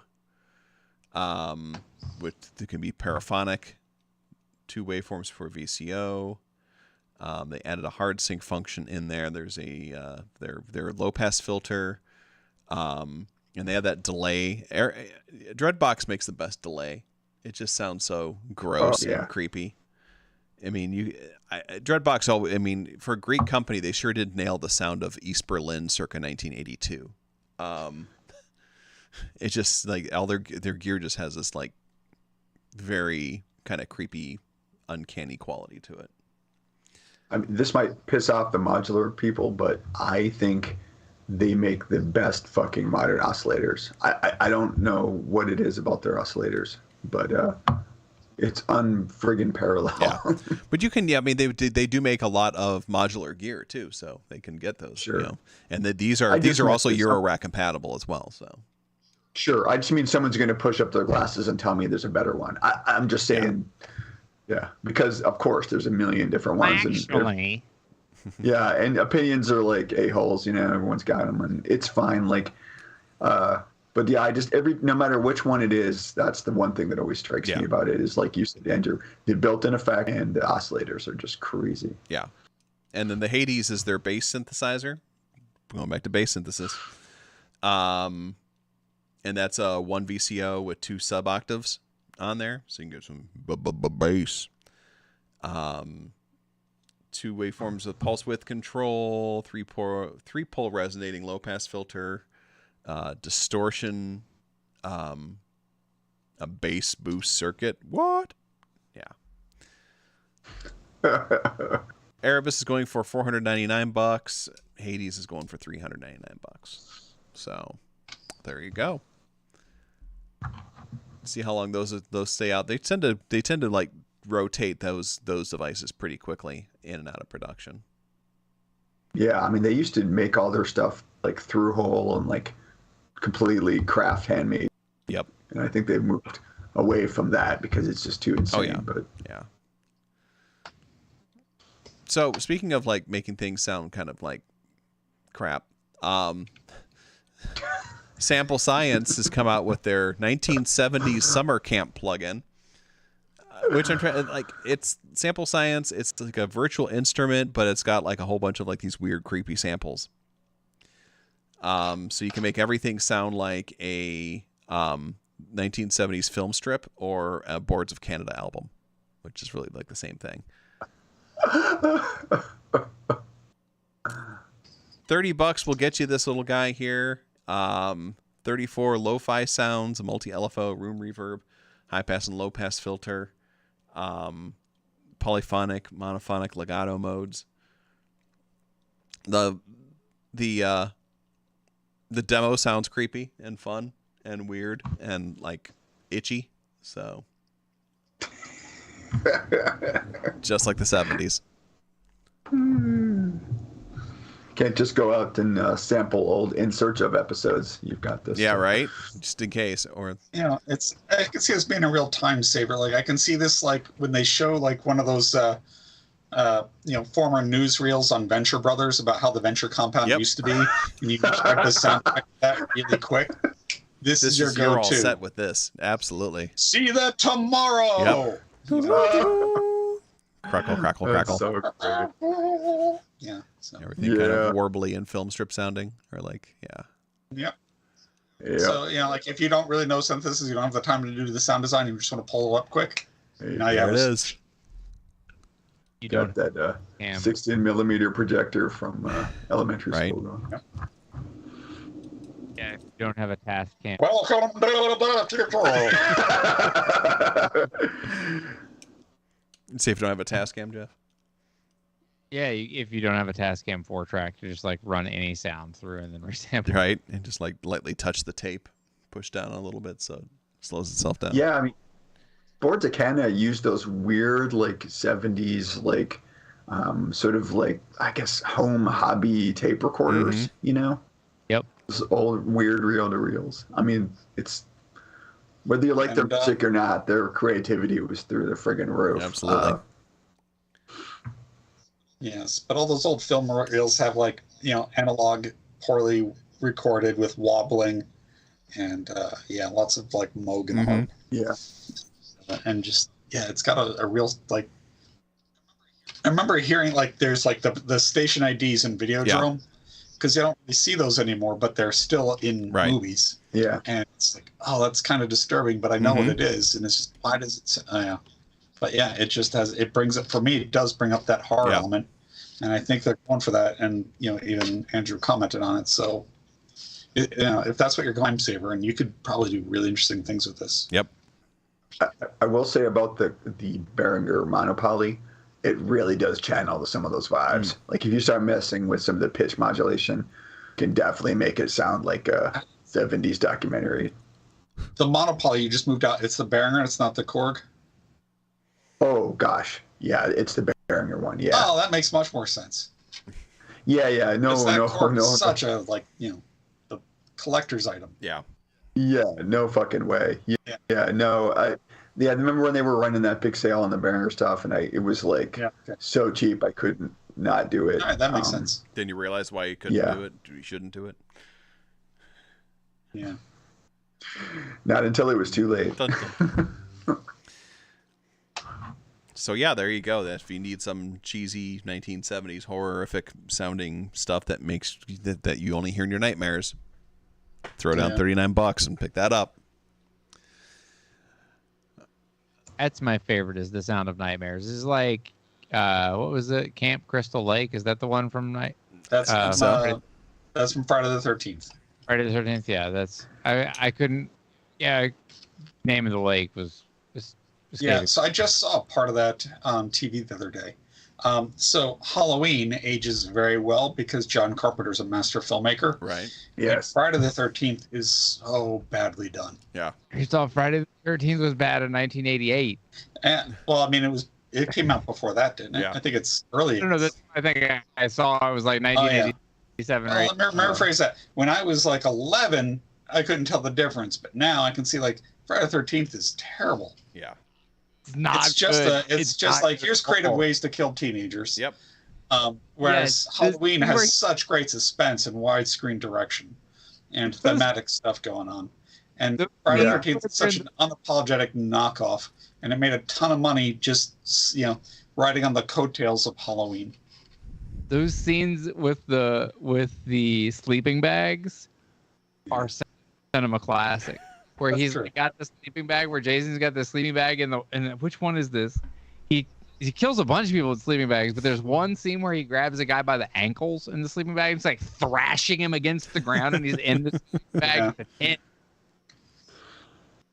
Yeah. For me, it was just the continuity of Jason, like totally different in the beginning. It was not. Yeah, it doesn't There make was- sense. I liked it when Jason went to outer space. That was my favorite one. Yeah, Jason. I don't Is when he think I saw- fought Rocky. I think when they merged the Yes. two Rocky, Yeah, Rocky right. and the Yeah, the last one I saw was the third or fourth one, I think. I don't even remember. I think I've seen one of them, and that was And I it. think it's at least They kind 11 of of them. blurred I it. think I was 10. Yeah, I remember the. Well, importantly, Jason isn't really in the first one except for like one cameo scene. Right. No, yeah, because he Where he's a got the little kill. kid. Spoilers for anybody who didn't see Yeah. it Spoiler alert. years ago. spoiler. But yeah, no, Jason's not the killer in the first one.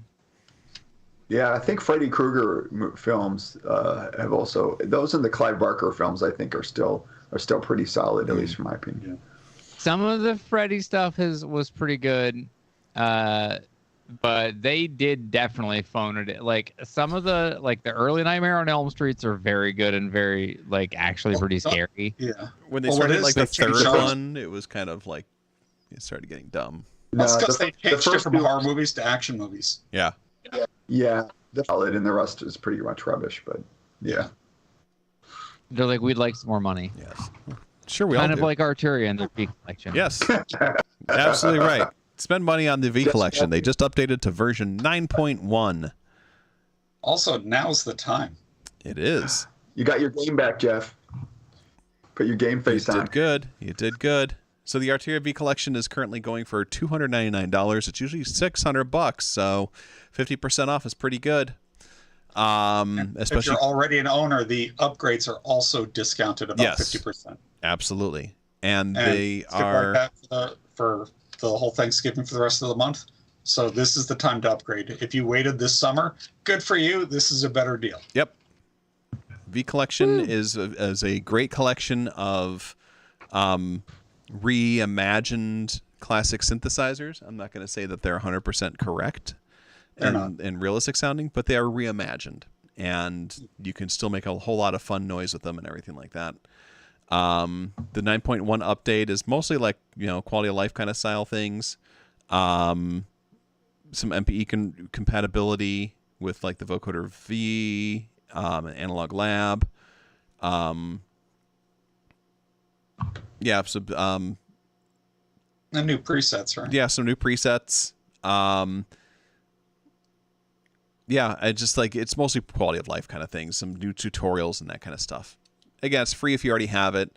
If not, it's buying it fresh is like $300, and then if you have an older version of it and you want to get the newer version, it's like everything is about 50% off right now. And if you like old synths and you're watching this, if you do, and you don't mind using a computer, this is something you absolutely need to have. Absolutely. They're not perfect emulations, but they're close enough Mm-hmm. for most things. But the other thing they give you is the workflow of these old synths. Yep. A lot of the times, or an improved workflow, because they add a lot of features that you wish those synths had. Mm-hmm. But it's just so much more usable. Like an original Fairlight is unusable unless you read a manual that's this thick. Right. Like the tempo isn't put in a 3-digit value like we use. It's a 4-digit value, and you need like a manual to translate it to BPM. Yeah. And they don't do that with the Arturia. It's just straight BPM. Yeah. The sequencer is much easier to use. It's because it's modernized. And the Fairlight isn't really a highly functional sampler compared to modern samplers, but you get the old Fairlight library, the Series 2 library, and that's really what you want if you're getting a Fairlight anyways. You just want access to those sounds. Oh, yeah. Now, you won't get the Fairlight 3 series sounds that were used in Brad Fiddel's Terminator soundtrack, Terminator 2 soundtrack, but you'll still get a lot of classic sounds that like the oohs and the ahs from, and the string sounds used in Art of Noise and Duran Duran. Right. So, So this is probably going to be my Christmas present to myself. Absolutely. That sounds like a good Christmas present. Merry Christmas. Yeah, and it's because I want that SQ80 emulation. Yeah, the SQ80 is actually So really good. It's really well emulated.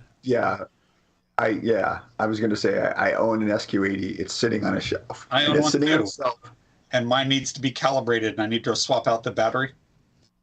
Yeah. But I like the drum sounds in it because the drum sounds are used on Skinny Puppy's Vivis X6. Mm-hmm. Nice. And honestly, this is another perfect example where the emulation is going to be easier to use than the actual SQ80, because a lot of the editing on the SQ80 isn't in real time, Yep. and I'm sure it is on this. Yeah. It sounds really, really spot on.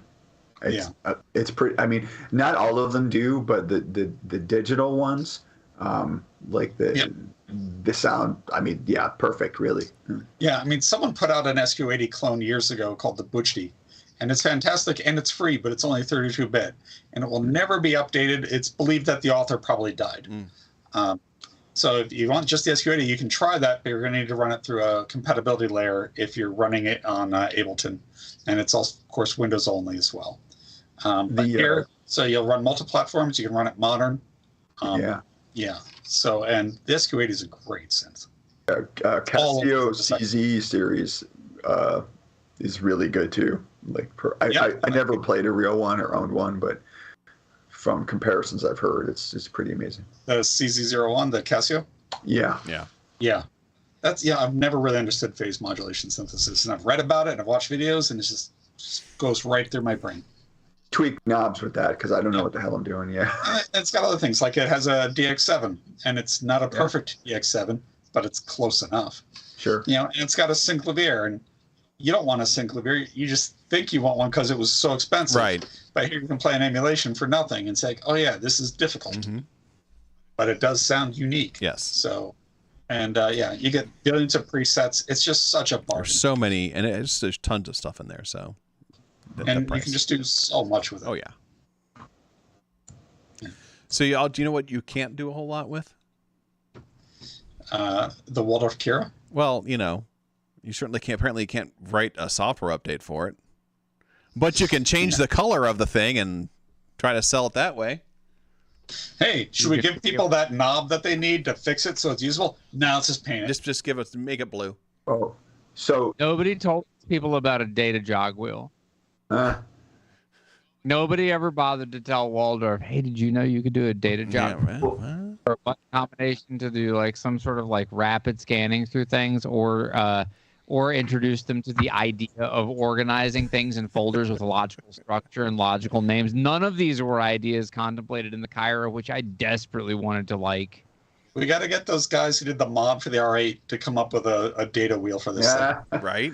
Yeah, I mean the Iridium has a freaking data wheel, jog wheel. Ridiculous. I wanted to like it so much because there's so much that's so good about it. It is by far the best sounding set. Yeah, but it's such a shitty ass user interface. It's so terrible. so bad. It's Yeah, so, nobody keeps it. You know what's funny about this livery is I'm looking at my Waldorf M, and it is literally the same chassis in livery. Yeah, that's so they. What was it? The Iridium? Mm-hmm. I don't know.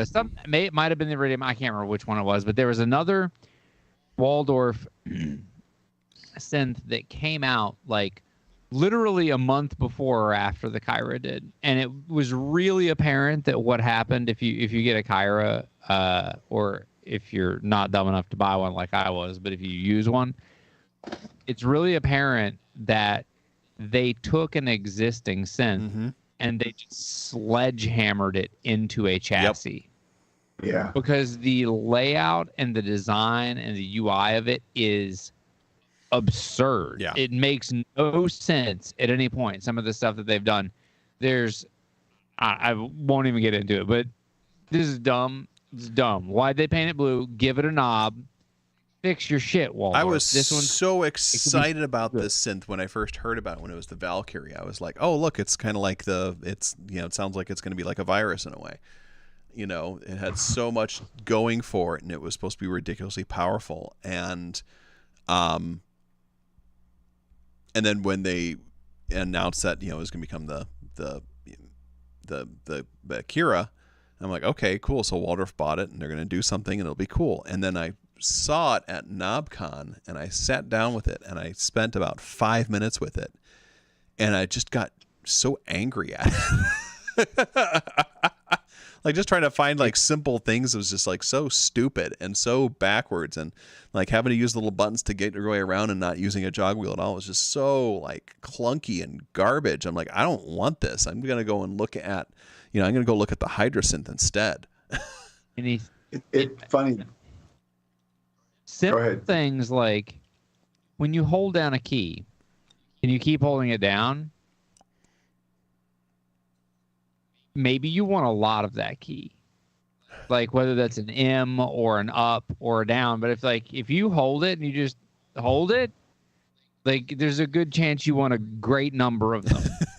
And so usually every software system accelerates the repetition rate. Right.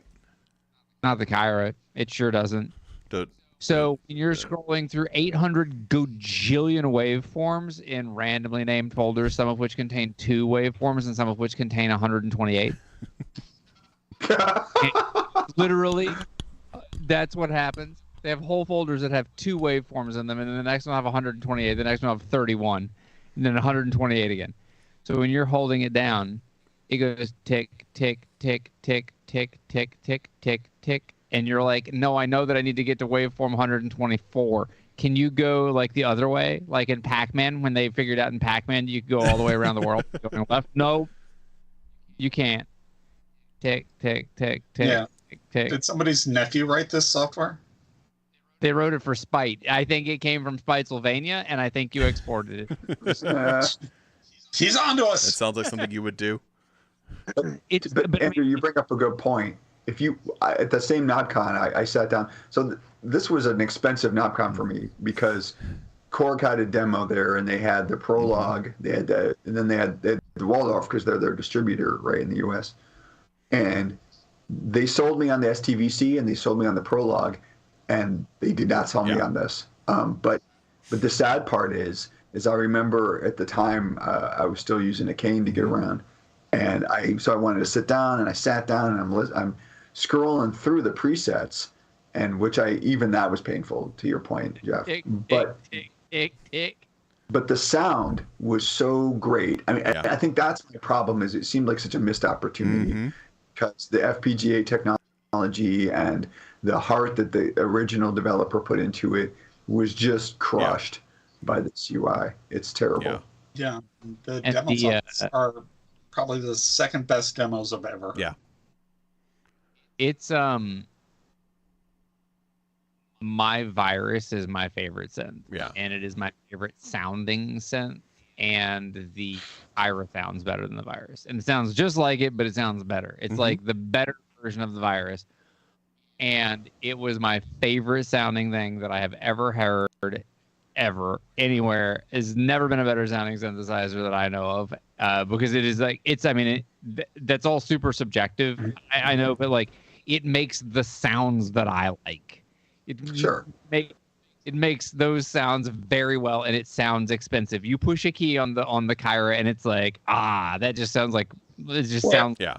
It sounds like it's going through Eventide effects. Mm-hmm. No matter what you do, it just sounds expensive. It was the easiest thing I ever tried to mix. I've never had a synth that sat on a mix like that thing, and it was such a pain in the ass that I sold it for a monster loss because I just couldn't stand it. It's so depressing. If they fix the UI on the thing, like if they did anything to fix the UI, it's a good engine. Yeah. They just need to put a proper UI. anything to fix the hardware on it or the software, like honest to God, if they made it better like at all, I'd just buy another one, Waldorf. I'd just buy another one, even though it's a pain, because it sounds so good. It's a missed opportunity because Waldorf actually knows how to do UIs pretty well. I personally think the Iridium is a really fun and cool UI.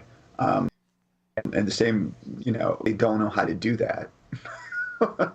And they could have just stolen the virus's UI. Like, I don't even mean like point for point, but the virus has a very good UI. Right. It's very usable. It reminds me well, actually, I guess I'm about to say this backwards. The HydraSynth reminds me a lot of the virus's UI. It's more complex than the virus's UI. I don't think it's actually quite as good as the virus's UI. But that, like, it reminds me a lot. There's a good model for this out there. It's not hard to do, apparently, because you can just steal it. Well, I think you nailed it when you said that it's obviously shoehorned into another chassis. Yeah. And then they just tried to make it work. This sounds like classic Gibson. Yeah. Where, like, no, we've got these parts, make it happen. It's like, these parts don't really work together. Now they do. You have until January to make it work. And so I feel like this is where the accountants make the decisions instead of like the people that get it, because this is a lesson that was learned with the second generation of virtual analogs. The first generation being the Nordly, Right.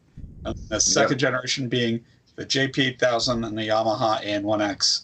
And the JP8000 is a beloved classic, and the AN1X ate it sick. It just it burned in the marketplace because of a terrible user interface. I own one. I love the sound of it, but man, I wish I had that JP8000 because it just had such a better user interface. One knob per function or one slider per function. So just infinitely usable. And all the money that Yamaha saved on knobs cost them in the end. Because they did that thing. And it's the same here with Yamaha. Just put in a right interface and you'd have the next virus. Yeah. Because I had one for a few years, and I also loved the sound of it. And it's weird because there were people that really love that thing. I sold it for a tidy profit. The color coding, like the way you select knobs by sort of moving it around to the little color patches. No, it's a nightmare. Yeah, I mean, I'm partially sort of colorblind, and I can't see real well anyway. And I'm like, it's awful. Yeah. Even with a bright fucking light on it, I can't always tell. So, all right. So I don't have that problem, but still, I don't want to menu dive. Yeah. I want to be able to like do, I should have 2 sets of knobs for these things. Yeah. And you don't. You just got the 8 knobs. And it's just, no, it's annoying. I don't want to have to menu dive or switch around. Just, if they'd given it a better interface, it's a really powerful sounding synth, and they killed it with the interface, but that's what Yamaha does. Yeah. Crappy interfaces. Yep. And Waldorf should have learned this lesson because it's 20 years since that happened. And nope, but it's like whoever made these decisions didn't get it. Yeah. And to they Jeff's sunk point, this there's no product reason. because of these decisions. The guy that developed this was blatantly open about it being an homage to the virus. Right. Yeah. And nobody thought that they were going to make any more viruses because the guy moved on to making amps and stuff. But, to me, like, it's not like they didn't have a model. Like, you're right, Jeff. Like, they knew exactly what the fuck they needed to do. Well, the real reason they're not making the viruses anymore is because the DSP chips went out of production. Right. I see. And it's it's all, it's really advanced assembler code and using assembler tricks that exploit this chip. So if you just can't do it. It's just not going to port to another platform, and the whole industry changed around DSP chips, and so they just don't make those kind of DSP chips anymore, and nobody's going to come up with anything similar. So that's why there's no more viruses going to be made. Interesting. You know? Yeah, I know. And the other thing is they know it's like, okay, if we invested a crap ton into a new DSP platform, well, everybody's using SoftSense now. The money isn't there. Right. So it was a singular, it was a confluence of events and time and market, and it's never going to happen again. So that virus is going to be a legend and beloved until the last one dies. But they're not going to make any more.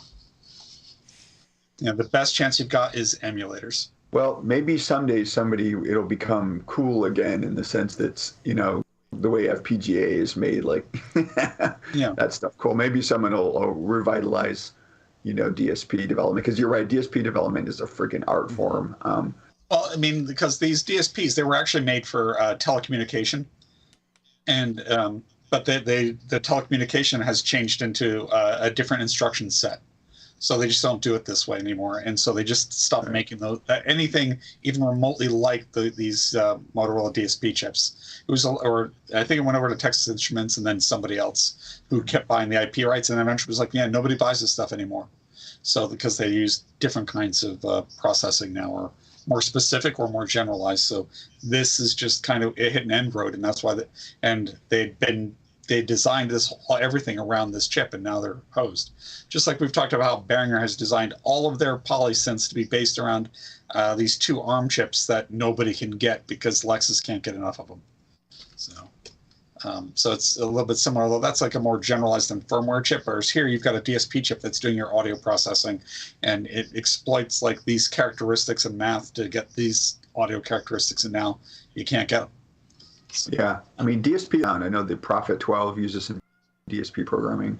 I know the Arturia Origin uses the Tiger Shark DSP. So I mean, it's around, but it's still that's like 10 years old. There are DSP chips, but not this specific line. Right. And there's like DSP chips it's a broad term. It's like so let's say instead of like DSP chips, let's say like the AMD versus or the Intel versus like a Silicon Graphics chip. Like you can't just pop one out and put it in the other motherboard because they're radically different. And or a RISC chip versus like a 86 chip, they're just not the same architecture. It's performative. I mean, that's one of the things with SoftSense is why they're not performative, is they're using generalized CPUs to specific signal processing. But to your point, the downside is like there's just no assembly developers out there who want to do something that arcane. It's just not. It's not a good career, right? And again, though, and you can't port the existing code, which was obviously a significant investment. It won't port to another chip. Yeah. So you got to start from scratch, and if you start from scratch, it doesn't sound the same. And then it's like, well, it's not the same. Mm-hmm. Well, they should make like a DSP, an emulator like they do for the SID chips. Man, that would be a good time. Well, actually, we've covered that. There is an emulator that can run some of the virus ROMs. Cool. And so it's really interesting. So send me a message on Facebook, and I'll find the info for you. Thanks. So, but yeah, we covered that in a previous tangent. We did. But we didn't cover the Zebra Legacy, which is available today. Oh, one other thing I'll say, that same chip used in the virus is also used in some of the old Novation gear. Interesting. You're done, Christoph. Shut up. Nope. All right. Like the K Station, Andrew? Sorry. Yeah, probably. We've moved on, though. Yeah. All right. The Zebra 2. The Zebra 2, which is actually the Zebra Legacy, which is a Zebra 2, and all the sounds for it and everything like that is now available for about $115 US, 99 euros, 99 gyros. All 500 factory presets, refurbished and improved in this little guy here. The Zebra is like their modular style workhorse that Yuhei came up with. It's like a really cool, amazing sounding synth, really. Now they have announced Zebra 3 is coming out at some point. Yeah. And this one, if you buy this, it doesn't give you upgrade path. It would have if you'd bought it yesterday. Yes. But now But it's now too late. late. So you won't get that So- upgrade path. But the Zebra 2 is still a great synth. Absolutely.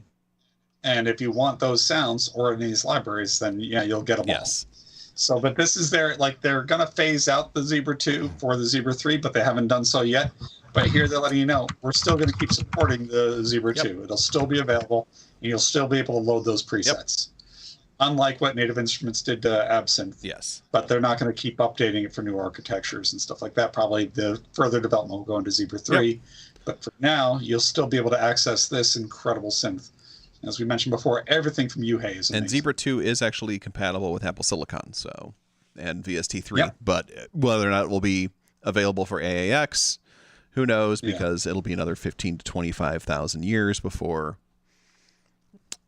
AAX files get updated. Period with Pro Tools, because Pro Tools is going to be like what was that program? Quark.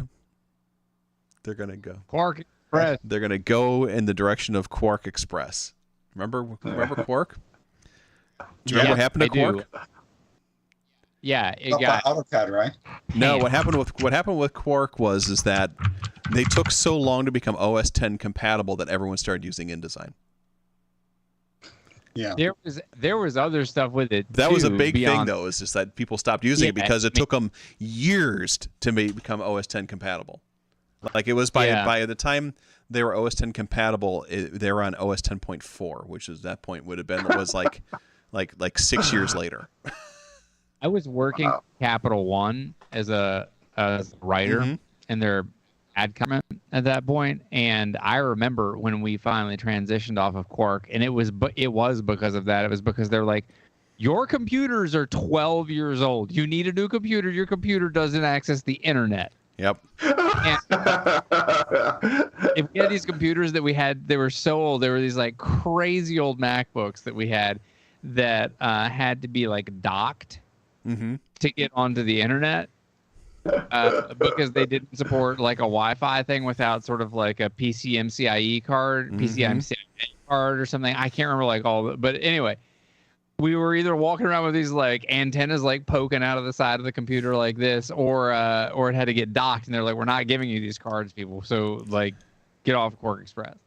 And all the publishers and paper printer people were like, we're gonna stop taking your Quark Express files, y'all. Like Right. this pain. We can't operate modern equipment. Our equipment's got updated, and it doesn't work with your shitty files anymore. It's a good time. Nuts. And everybody's like, we can't learn new software. That's impossible. People can't learn things. Yeah. Quark's like, they'll need us. We can take our good old sweet time. But yeah, I feel like that's kind of where what's happening. That's just Well, it worked out for Palm and BlackBerry. yeah, that's true. Oh, wait. Did really well. I still miss my BlackBerry. I miss that tactile Yeah. typing so much. God, I hate those things so bad. But they had the most secure network. Yes. Well, yeah, people were still running Bezes and companies. Mhm. It's insane. Yeah. We had a Bez until they discontinued it. Yeah. All right, here comes some sales. Here's some more sales. All Who right, wants- we're just gonna blast through these. I don't think we got need much 3. commentary. 3. Yep, 3 of them. There they all are. Enjoy. So yeah, so we got 75% off, up to 75% off at Native Instruments. That includes isotope stuff. We have But it's individual stuff. It's not complete. correct. So keep an eye out around Christmas for a complete bundle. Yeah. But for Black Friday, no luck this year. Yes. The Bose Digital Lab stuff is all on sale. Those are great for mixing plugins and stuff like that. And they're going for really good pricing. Transgressor is like $30 and it's usually $150. So, there's some good prices going on there, guys. So hop on that. I put a transgressor, but I would put a plug in for the Mongoose. The Mongoose is, in my opinion, like a pretty essential mixing plugin. Mhm. It's basically a frequency limited stereo width plugin, and very good. You should buy it. Nice. Synthmaster 1 for iOS is free until November 30th. It's usually $20. So it's free. So Get it's it. free. Get it. Easy peasy, right? And Arturia's Black Friday sale is going on already. And Yep. You can already do it. It's going on for the next 20 days. 50% off And, all their flagship software. including upgrades. Yep. So that this includes upgrades. So that's going to get that is like the V collection, which we just talked about, the FX collection, and pigments are the big things that are up on sale right now. Yep. And Justin, you love pigments, right? I do love. I love pigments too. It's gorgeous. Mm-hmm. I don't have it, but yeah, it looks great. Yeah, if I had more time, I mean, I would love to do more patch development in general, and pigments is just a shoe-in for writing amazing patches very quickly. So That's cool. Yeah, I just logged into my account and like FX Collection 3 is just normally $400. They're offering me $50 for it. wow. Yeah. Is that an upgrade or full? That's a full because I never owned FX Collection. So yeah, y'all get on that shit. And that's our show tonight. We wanted to give you those Black Friday deals now because we won't be here next week on the actual Black Friday week. Yeah, next time it'll be over. Exactly. So we shall see you on the other side of that holiday. I hope everyone has a great time. Enjoy the weather and eating things. Or people, or whatever. Yeah. I consume food almost daily. Me too. It's one of Amazing. my favorite hobbies. And with that, let's raid over to Octonode. Thank you, Phenomenauticus. Thank you, Phenomenal. Oh boy, thank you, Dream Cadaver, for making my head explode. I hope I'm pronouncing that correctly. Everybody, Thanks. prepare to feed the fish over at Octonode's place. And we will see you soon. Take care, everybody.